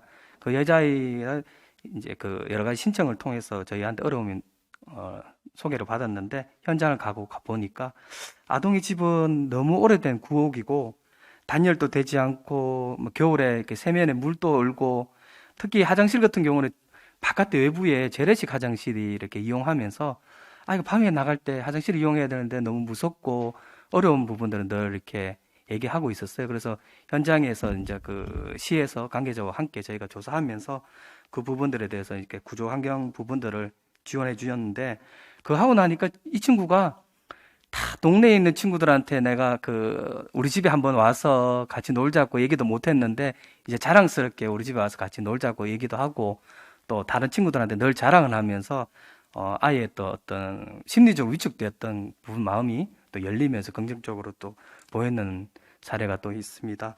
두 번째로 아까 최소 방 개수에 따른 저희 이제 의견들을 이렇게 실태 조사가 좀 가장 높게 나타났던데 실제로 보면 저희 또 얼마 전에 15세 여자 심리치료 받는 동생과 함께 하는 자매 아이가 있었어요. 어머니하고 이제 세 가정이 있습니다. 어머니는 이제 다문화 가정에 있는 베트남에 있는 어머니였는데 어떤 주거에 대한 경제적인 어려움으로 원룸에서 이렇게 생활하고 있었어요.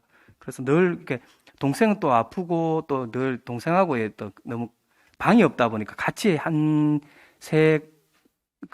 가족이 한 방에서 쓰다 보니까 늘 의견 부분들도 충돌하고 특히 우리 이 친구는 또 청소년기에 이제 여러 가지 사춘기가 들면서 자기만의 공간도 없다 보니까 그런 부분들에 대해 심리적으로 많이 위축되고 여러 가지 어려움들이 있었는데 그 개인 공간 부분들을 사실 또 저희가 LH와 함께 하면서 주거임대 보증 지원하고 이제 이사를 가게 됐죠.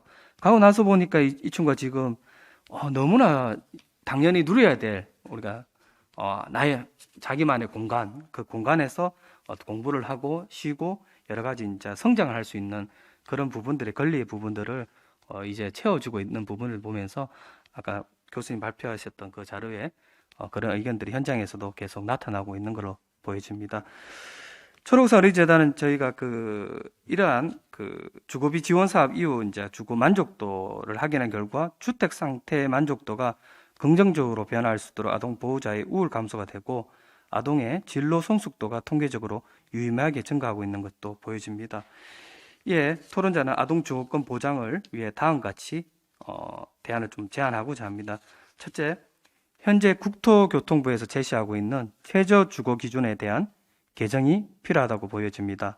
현재 기준은 우리 사회의 보편적 기준에 부합하지 못하고 있어 가구원 수, 가구원의 관계에 따른 면적 기준과 방수 기준, 설비의 단독 공간의 존재 여부만을 판단할 것이 아니라 공간이 충분하게 그 기능을 하고 있는지에 대해서 좀 더 고려하여야 될 것으로 보여집니다. 두 번째, 아동 주거 정책의 우선 대상 선정 기준이 주택 소유 여부가 아니라 최저 주거 기준 중심으로 이루어져야 된다고 보여집니다.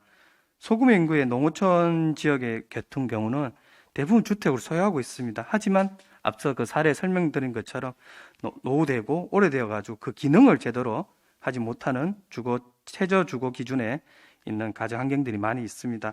이에 이들은 아동 주거 정책에 소외되지 않고 주거 환경에서 인간답게 자랄 수 있는 우리 아이들이 성장할 수 있는 그런 환경이 조성되어야 된다고 생각됩니다. 마지막으로 아동 주거권이 실현될 수 있도록 보장되어야 된다고 생각됩니다. 아이들의 미래는 집에서 시작됩니다. 우리 아이들은 여러 가지 학령기에 발달적인 신체, 정서, 인지 등 그 가정 안에서 주거 안에서 이렇게 어떤 아동의 발달이 성장되고 있습니다. 아동기의 부정적인 어떤 경험들은 아동의 생애 전 영역에 미친다고 여러 교수님들이나 연구 자료도 있습니다. 실질적으로 현장에서도 우리 아이들이 아까 그런 친구한테 자랑하고 친구를 자랑하지 못했던 그런 마음들이 늘 위축되고 이런 환경에 대한 의견들이 있는데 그런 공간들을 많이 할 수 있는 부분들에 대해서 보장이 되어야 된다고 생각하고 물론 주거 지원뿐만 아니라 그 마을 지역 내 공유나 대안 공간 확장까지도 적절한 서비스가 제공되어야 되지 않을까 생각됩니다. 이상으로 마치도록 하겠습니다. 예. 네, 우리 문희연 본부장님 말씀 감사합니다. 우리 네 분의 토론자분들이 시간도 너무 딱 잘 지켜주시고 또 이렇게 토론 내용도 알차게 해주셔서 감사하다는 말씀을 다시 한번 드리도록 하겠습니다. 자, 그러면 우리 토론에 대해서 우리 발표하신 두 분 발표자님들께 답변하실 수 있는 시간 또 첨언하시거나 이렇게 제언하실 수 있는 시간을 또 좀 드려야 될 것 같습니다. 아까 우리 강병덕 교수님 먼저 하셨는데 기회를 먼저 드릴까요? 네, 강병덕 교수님. 이번에 아마 준비하시느라 굉장히 어려우셨던 걸로 알고 있습니다. 특히 실태 조사라는 게 가구를 직접적으로 조사해야 되는 부분이고 이게 가구와 가족, 가정이라는 게 이게 사적인 영역이기 때문에 굉장히 조사하는데 많은 어려움을 겪으셨다라고 들었습니다. 그럼에도 불구하고 이 귀한 자료를 또 만들어 주시고 한 데 대해서 감사한 말씀을 드리고, 그럼 우리 토론자분들에 대한 그런 뭐 의견이라든가 또 답변, 그리고 추가적으로 하실 말씀 있으시면 네, 기회를 드리도록 하겠습니다.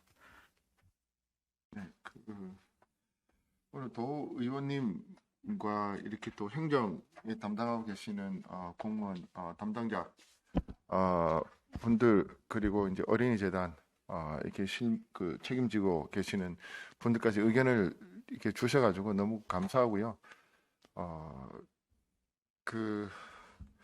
이정아 팀장님 얘기하신 것처럼 이 아동 주거권이라고 하는 거는 이게 대상은 아동이지만 가족을 다 이제 포함하고 있고, 그리고 이제 건축이랑 뭐 지역사회랑 이렇게 다 연결된 부분이어서 정말 컨트롤 타워가 절실하게 이제 필요하다라는 생각이 되어지고요. 이게 이제 행정부서가 뭐 칸막이가 없어진다고 얘기는 하지만 아무래도 일을 하다 보면 행정부서가 주로 해야 되는 일에 이제 좀 초점을 맞출 수밖에 없기 때문에 이러한 것들을 조금 원활하게 소통하기 위해서는 컨트롤 타워를 좀 만들어서 이제 진행을 하는 게 훨씬 더 효과적이고 효율적이지 않을까라는 생각을 하고 있습니다. 그리고 문희영 본부장님 말씀해 주신 것처럼 실은 제가 이제 이 주거 기준 얘기는 안 했는데 저희가 주거 기준 문제도 상향되어야 될 필요가 확실히 있습니다. 제가 그 얘기를 안 한 이유는 지금 현재 기준으로도 이미 70% 정도에 육박하기 때문에 이 주거 기준을 저희가 이제 좀 현실적으로 상향한다면 거의 100% 가깝게 저희가 봐야 되지, 물론 아닌 분들도 있겠지만 거의 100% 가깝게 이제 봐야 되지 않을까라고 생각을 하고요. 면적과 같은 부분은 혹시 예전에 저는 그런 얘기를 들었는데 일본 집들이 상당히 좁다라는 얘기를 많이 들었거든요. 근데 저희 주거빈권 기준에서 보면 일본 기준보다 한국 기준이 더 좁습니다. 그래서 그런 부분에 있어 가지고도 이제 충분히 저희가 이제 좀 상향을 해야 되지 않을까라고 이제 생각이 되어지고요. 그리고 저희가 집을 저는 개인적으로 때로는 이사밖에 답이 없는 경우들이 이제 확실하게 있다라고 이제 생각이 되어지는데요. 그러려면 이게 민간에서 공급하는 집으로 갈 수 있으면 좋겠지만 때로는 민간에서 공급하는 집으로 가기에는 경제적인 부분이 너무 힘든 부분들이 있어서 공공에서 이렇게 주택을 제공하게 될 때에는 좀 확실하게 직접적인 주택 제공이 주거 빈곤을 탈피할 수 있는 그러한 수준의 가구들을 좀 이렇게 제공을 해주는 것이 필요하지 않는가, 그렇게 이제 생각이 듭니다. 예, 우리 교수님 말씀 감사합니다. 다음 우리 전영 우리 소장님께 기회를 드리도록 하겠습니다. 아까 예. 뭐 조금 시간이 촉박해서 부족하셨던 말씀들 뭐 충분히 하셔도 네. 될 것 같습니다. 네. 제가 토론회에 와가지고 제일 놀란 게 말씀들을 너무 잘하셔가지고 다른 어떤 토론회보다도 토론자분들께서 너무 말씀을 잘해서 깜짝 놀라고 있었는데요. 모두가 다 이렇게 똑같이 잘하기는 참 힘든데 그래서 계속 좀 놀라고 있다는 말씀 먼저 드리고, 처음에 이제 그린 뉴딜을 말씀하셨는데 경상북도와 처럼 이제 시도 있고 군도 있는 지역에서는 굉장히 필요한 사업이라고 생각됩니다. 중앙정부의 그린 뉴딜뿐 아니라 사실은 지자체에서도 이 부분은 특히 집을 고쳐내는 일을 해야 된다고 생각합니다. 이제 경상북도는 사실 아까 굉장히 많은 것들이 전국에서 꼴찌라고 했는데 제가 이제 통계청에서 계속 있으면서 경상북도를 좀 유심히 봤던 게, 경상북도와 관련돼서는 제일 생각나는 지표가 2015년 전에는 계속 주거빈곤 최저주거 기준이 가장 전국에서 나빴던 곳이에요. 서울이 역전을 한 거죠. 서울이 이제 집이 너무 좁아지고 그러다 보니까 역전한 거지. 근데 경상북도가 계속 그렇게 나빴는데 그 중요한 이유가 사실은 여기가 다른 지자체에 비해서 이제 작은 시군들도 많고 인구가 그러다 보니까 재래식 화장실이나 이런 시설 미달 가구가 많아요. 그래서 이 부분은 사실은 조금만 신경 쓰면 뭐 그린 뉴딜뿐 아니라 집수리와 관련해 가지고 아까 재래식 화장실 고친 아동 얘기도 하셨는데 그런 아이들이 다른 시도에 비해서 상당히 많다. 일단 경상북도는 이 말씀을 뭐 그린 뉴딜을 통해서 그 에너지 효율도 강화해야 되지만 이 최소한의 시설에 관련해서도 좀 진전이 필요하고요.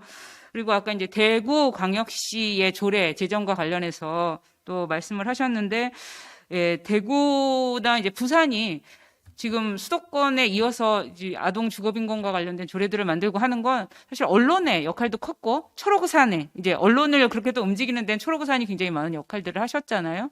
그래서 이제 대구와 함께 경상북도도 빠르게 조례를 만들고 어떤 정책들을 만들어 주셨으면 하는 생각이 있고, 이것과 관련해서 작년에 주거 기본조례가 만들어졌고 주거복지센터를 만들려고 했던 움직임이 있었는데 결국 실패했다는 얘기를 말씀을 드리면서 굉장히 좀 안타깝다는 생각이 들었습니다.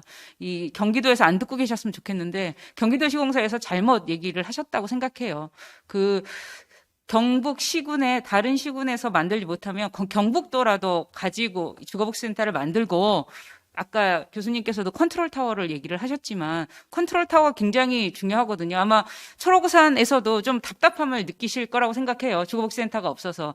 이게 있는 경우랑 없는 거랑 그 있는 주거복지가 전달되는 게 굉장히 다르거든요. 이런 생각이 드는데 그 정부가 계속 복지를 강화하면서 굉장히 많은 정책들이 바뀌었습니다. 그걸 누가 다 알까? 경상북도에 있는 누가? 어떤 공무원이 다 알 수 있을까? 불가능하거든요.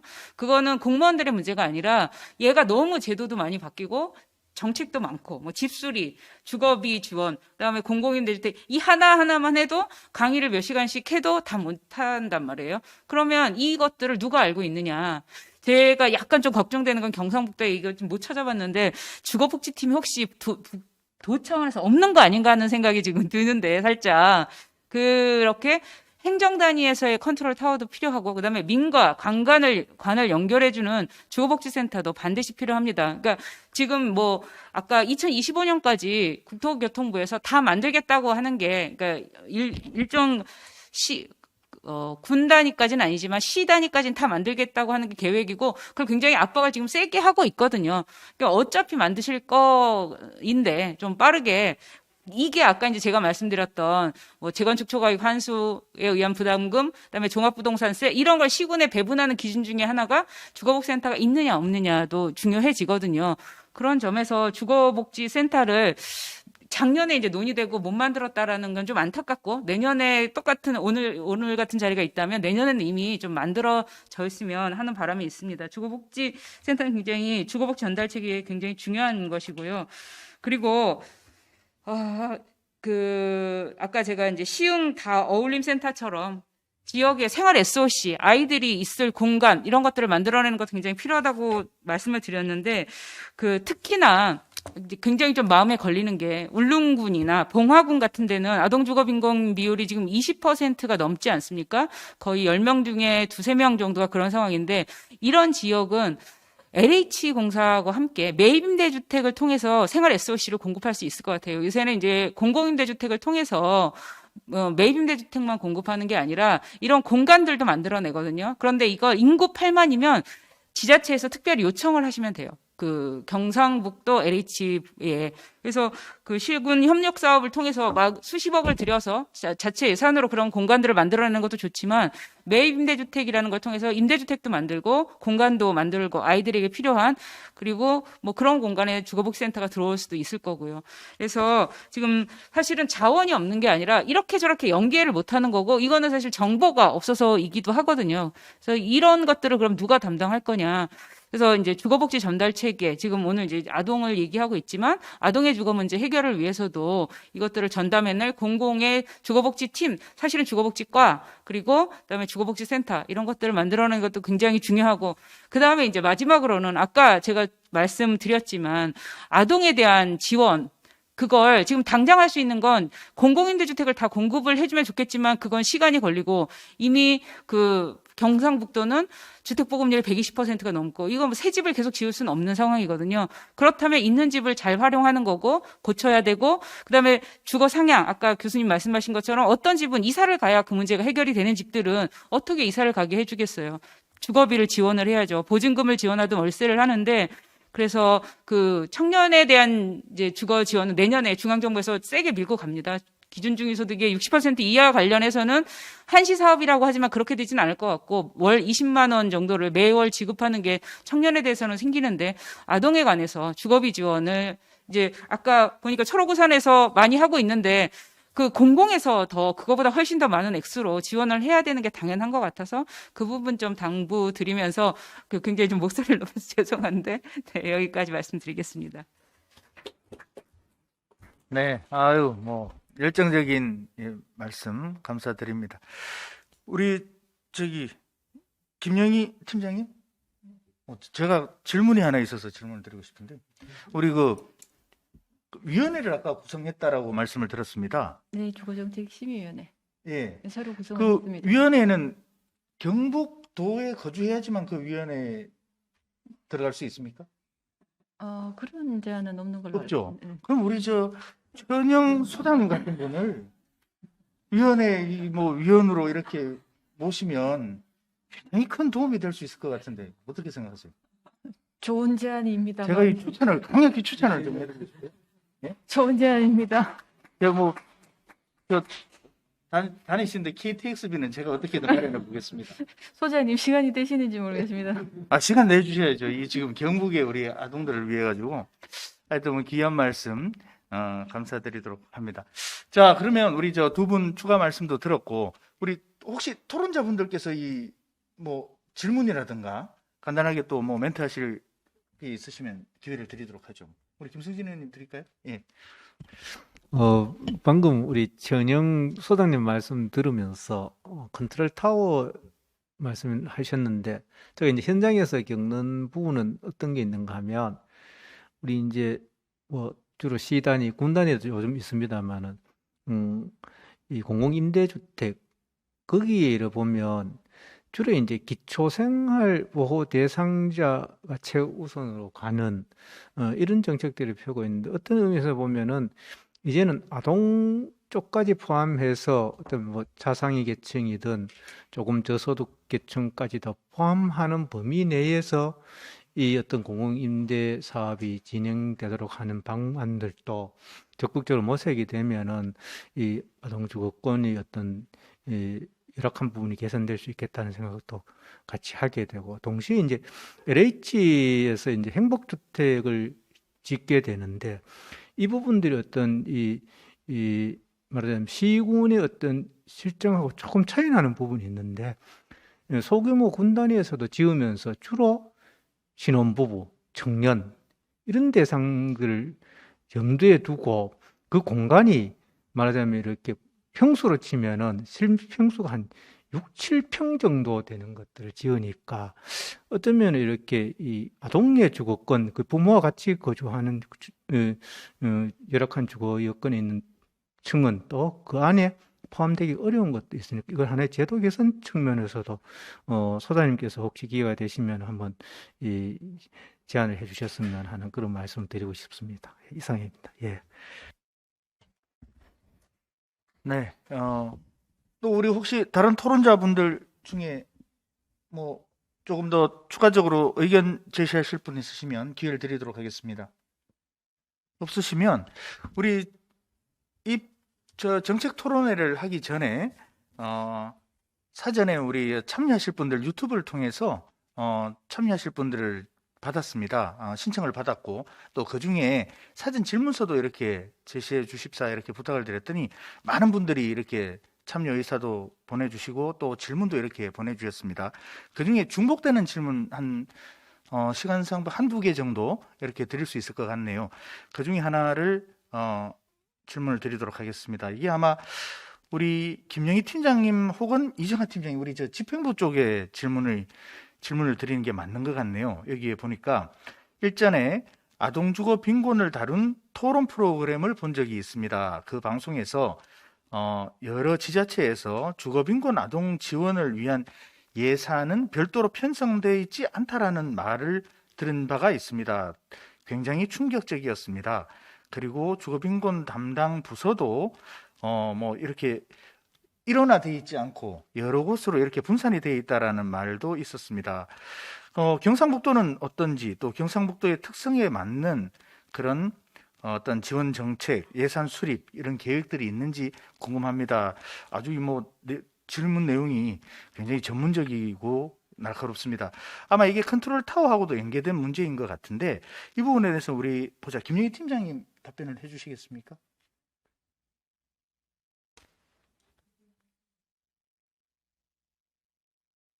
아니면 이정아 팀장님 두 분 다 한마디씩 해주시죠. 이게 이런 것 같습니다. 결과적으로 우리도 우리 도의 경우에 지금 최근에 우리 두 분 과장님 또 팀장님께서 이렇게 아동 주거 빈곤에 대해서 관심을 갖고 이렇게 두 과가 잘 협업이 돼 가고 있다라고 생각합니다. 그런데 이게 어떻게 자칫 잘못하면 이게 소관이 이쪽으로 볼 수도 있고 주거로 볼 것이냐, 아동의 복지로 볼 것이냐, 이거에 따라서 내 소관일 수 있고 아닐 수도 있는 이런 사각지대가 생기게 되는 거죠. 그래서 이런 부분들을 커버하기 위해서 아까 우리 최원영 소장님도 말씀하셨습니다만 어떤 컨트롤 타워가 있어야 되는 거 아니냐. 그렇게 되면 자연스럽게 해소가 되면서 적재적소에 해당 담당 부서와 연계도 될 수 있고, 또 초록우산 어린이재단과 같이 귀중한 역할을 해주고 있는 민간단체, 또 그리고 실제적으로 지역에서 보면 이런 여러 가지 봉사단체들도 이런 유사한 이런 봉사를 해주시는 분들도 많이 있습니다. 그런 분들과의 연계, 관리, 또 협업 이런 것들을 할 수 있는 그런 것들을 이제 요구하시는 것 같거든요. 그래서 단순히 행정적인 어떤 업무 차원에서가 아니고 실제적으로 어떤 성과나 실제적인 정책을 만들기 위해서는 그런 부분들이 필요하다라고 생각을 합니다. 그 부분에 대해서 우리 행정적인 입장에선 그 필요성이라든가, 또 아까 우리 경기도까지 직접 올라갔다고 오셨다고 하니까 그 부분에 대한 계획, 아까 2025년까지 장기 과제로 좀 봐야 되는 거 아니냐 이런 말씀도 주셔가지고 조금 더 시간을 좀 더 땡겼으면 하는 그런 아쉬움을 주시기도 하셨습니다. 우리 먼저 김영희 팀장님. 야단을 많이 맞는 것 같습니다. 어쨌든 주거복지센터는 지금 국토부 정책 방향으로 봐서는 저희가 세울 수밖에 없는 입장입니다. 도의 재정이 열악하기는 하지만 그 컨트롤 타워 부분에 대해서 계속 말씀하시는데, 저희가 세우면 저희가 주거복지센터를 만들게 되면 저희가 어쨌든 주 컨트롤 타워가 되고, 또 아동 쪽에서 만약에 주거복지센터를 만들게 되신다면 아동 쪽이 또 주 컨트롤 타워가 되는 그런 면은 조금 있습니다. 그렇지만 일단은 주거복지센터는 저희가 소관이라서 일단은 주거복지센터를 만들어서 저희가 하는 거는 딱히 아동만 하지는 않습니다. 저희는 두루두루 고른 계층을 다 포괄하는 과다 보니까 그 아동만을 위한 거라기보다는 아동도 포함시키는 주거복지센터를 만들어야 되겠다는 생각이 조금 더 들고요. 조금 취약계층을 세분화하고 다른 광역의 어떤 주거복지센터와는 조금 성격을 조금 차별화해서 우리 도의 특성에 맞는 주거복지센터를 다르게 좀 구상을 해서 설립을 해야 되지 않겠느냐, 그런 부담감을 많이 느낍니다. 이상입니다. 네, 우리 부담감을 많이 느끼시는 정도만 해도 엄청난 큰 효과가 아닌가 싶습니다. 우리 이정아 팀장님도 간단하게 말씀해 주시죠. 저희도 앞서 말씀드렸다시피 사실 질문자께서 사전 질문자께서 말씀하신 내용대로 그렇고, 저희가 사실은 아이세상 지원과에서는 이제 복지 쪽으로 업무를 하다 보니까 사실 공공자원과 민간자원을 어떻게 그 지원 대상에게 잘 연결될 수 있게 하느냐, 그런 체계, 예를 들어서 시군의 드림 스타트라든지 아니면 초록우산과 같은 그런 결연기관을 지금 운영을 간접적으로 이제 지원을 해주고 있거든요. 그런 부분을 통해서 민간의 자원이 또 우리 필요한 아이들에게 돌아갈 수 있도록 지원을 하고 있는데, 그런 것부터 잘 챙겨보겠고, 일단 복지 전달 체계 구축된 체계 내에서 어떤 건축 디자인과의 그 역할도 상당히 큰 것 같아요. 그걸 같이 협의를 해나가면서 나가야 되지 않겠나 그렇게 생각을 하고 있습니다. 네, 우리 건축 디자인과의 그 의지, 그리고 또 우리 아이세상과의 또 강력한 의지, 이게 합쳐지면 조만간 좋은 결과물로 우리 도민들께 안내드릴 수 있지 않을까, 소개드릴 수 있지 않을까 생각을 해봅니다. 시간이 거의 다 됐습니다만 이거 귀중한 질문인 것 같아서 이거 간단하게 우리 문희영 우리 본부장님께 이 부분을 질문을 드려야 될 것 같네요. 지금 우리 초록우산 어린이재단에서 경상북도 주거빈곤 아동을 위한 지속적으로 경제적 환경 개선 등 지원 사업을 해주고 있는 것으로 알고 있습니다. 주거 지원을 받을 수 있는 대상과 절차가 어떻게 되는지 궁금합니다라는 질문이 있습니다. 우리 문희영 본부장 간단하게 소개를 해주시죠. 예. 대상과 절차는 사실 간단합니다. 그 주거 지원이 필요한 만 18세 미만의 아동이 있는 가정은 누구나가 다 지원 대상이 되고요. 신청 지원 내용 자체는 저희가 아까 일반 전월세 보증금이라든지 이제 주거 환경 개선비 부분들을 중심으로 지원을 하고 있는데, 신청은 주민등록상 거주지가 관할 주민센터라든지 드림스타트, 희망복지지원단이나 지역복지관, 사회복지 서비스 기관을 통해서 어린이재단을 신청 접수하시면 저희들이 그걸 보고 심의를 하고 여러 가지 배분해서 지원을 가능합니다. 그래서 사실 아까 많이 신청을 주위의 분들의 좀 어려운 가정들이 있으면 누구나가 저 주거 빈곤에 좀 도움을 줄 수 있다고 생각 들고 많이 신청 접수 어린이재단으로 연락 부탁드리겠습니다. 예, 이상입니다. 네, 감사합니다. 어느덧 약속된 시간이 이제 다 되었습니다. 이거 사실은 제도록 이 부분에 대해서 의견을 나누고 또 대안을 모색해도 사실은 시간이 충분하지는 않을 것 같습니다. 그렇지만 작년에 약속해 드린 바와 같이 일회성으로, 단발성으로 끝내지 않고 어떤 정책적인 성과 분명히 있을 때까지 이 부분에 대해서는 차근차근 우리 초록우산 어린이재단과 또 경상북도 의회가 해나가겠다는 이런 약속의 말씀을 드립니다. 오늘 두 분의 발표자님 그리고 네 분의 우리 토론자님들께서 이견이 있는 것이 아닙니다. 전부 다 똑같습니다. 우리 도내에 있는 아동들에 대해서 또 우리 국내에 있는 아동들에 대해서 특히 주거복지가 취약한 아이들, 주거가 현재 불안한 아이들에 대해서 어떤 식으로든 우리 공공이 좀 더 주도적으로 나서서 지원을 할 수 있는 정책과 방향을 만들어야 된다라는 데 대해서는 이견이 없이 의견이 일치한다라고 생각을 합니다. 그런데 조금 더 빨리 또 조금 더 많이 우리 아이들에게 그런 좋은 주거 환경을 개선해 줄 수 있는 방법은 무엇이냐, 그거를 모색하는 것, 그걸 위해서 좀 더 우리 체계적으로 과학적으로 준비를 하고 있고 또 좀 더 앞서 나갔던 사례들을 우리가 봄으로 인해서 어떤 시행착오를 줄일 수 있는 그런 방법들을 모색해 가는 게 우리가 할 수 있는 최선의 방법이 아닐까 합니다. 오늘 귀한 두 분의 말씀 그리고 우리 네 분의 토론자분들께 다시 한번 감사하다는 말씀을 드리고 우리 초록우산 어린이재단에도 특별히 감사하다는 말씀을 드리도록 하겠습니다. 오늘 토론은 이것으로 마치고 저는 우리 이상원 우리 사회자님께 마이크를 넘기도록 하겠습니다. 감사합니다. 네, 종합토론을 진행해 주신 배진석 의원님과 의미 있는 이야기를 해주신 여러 패널 분들께 감사의 인사드립니다.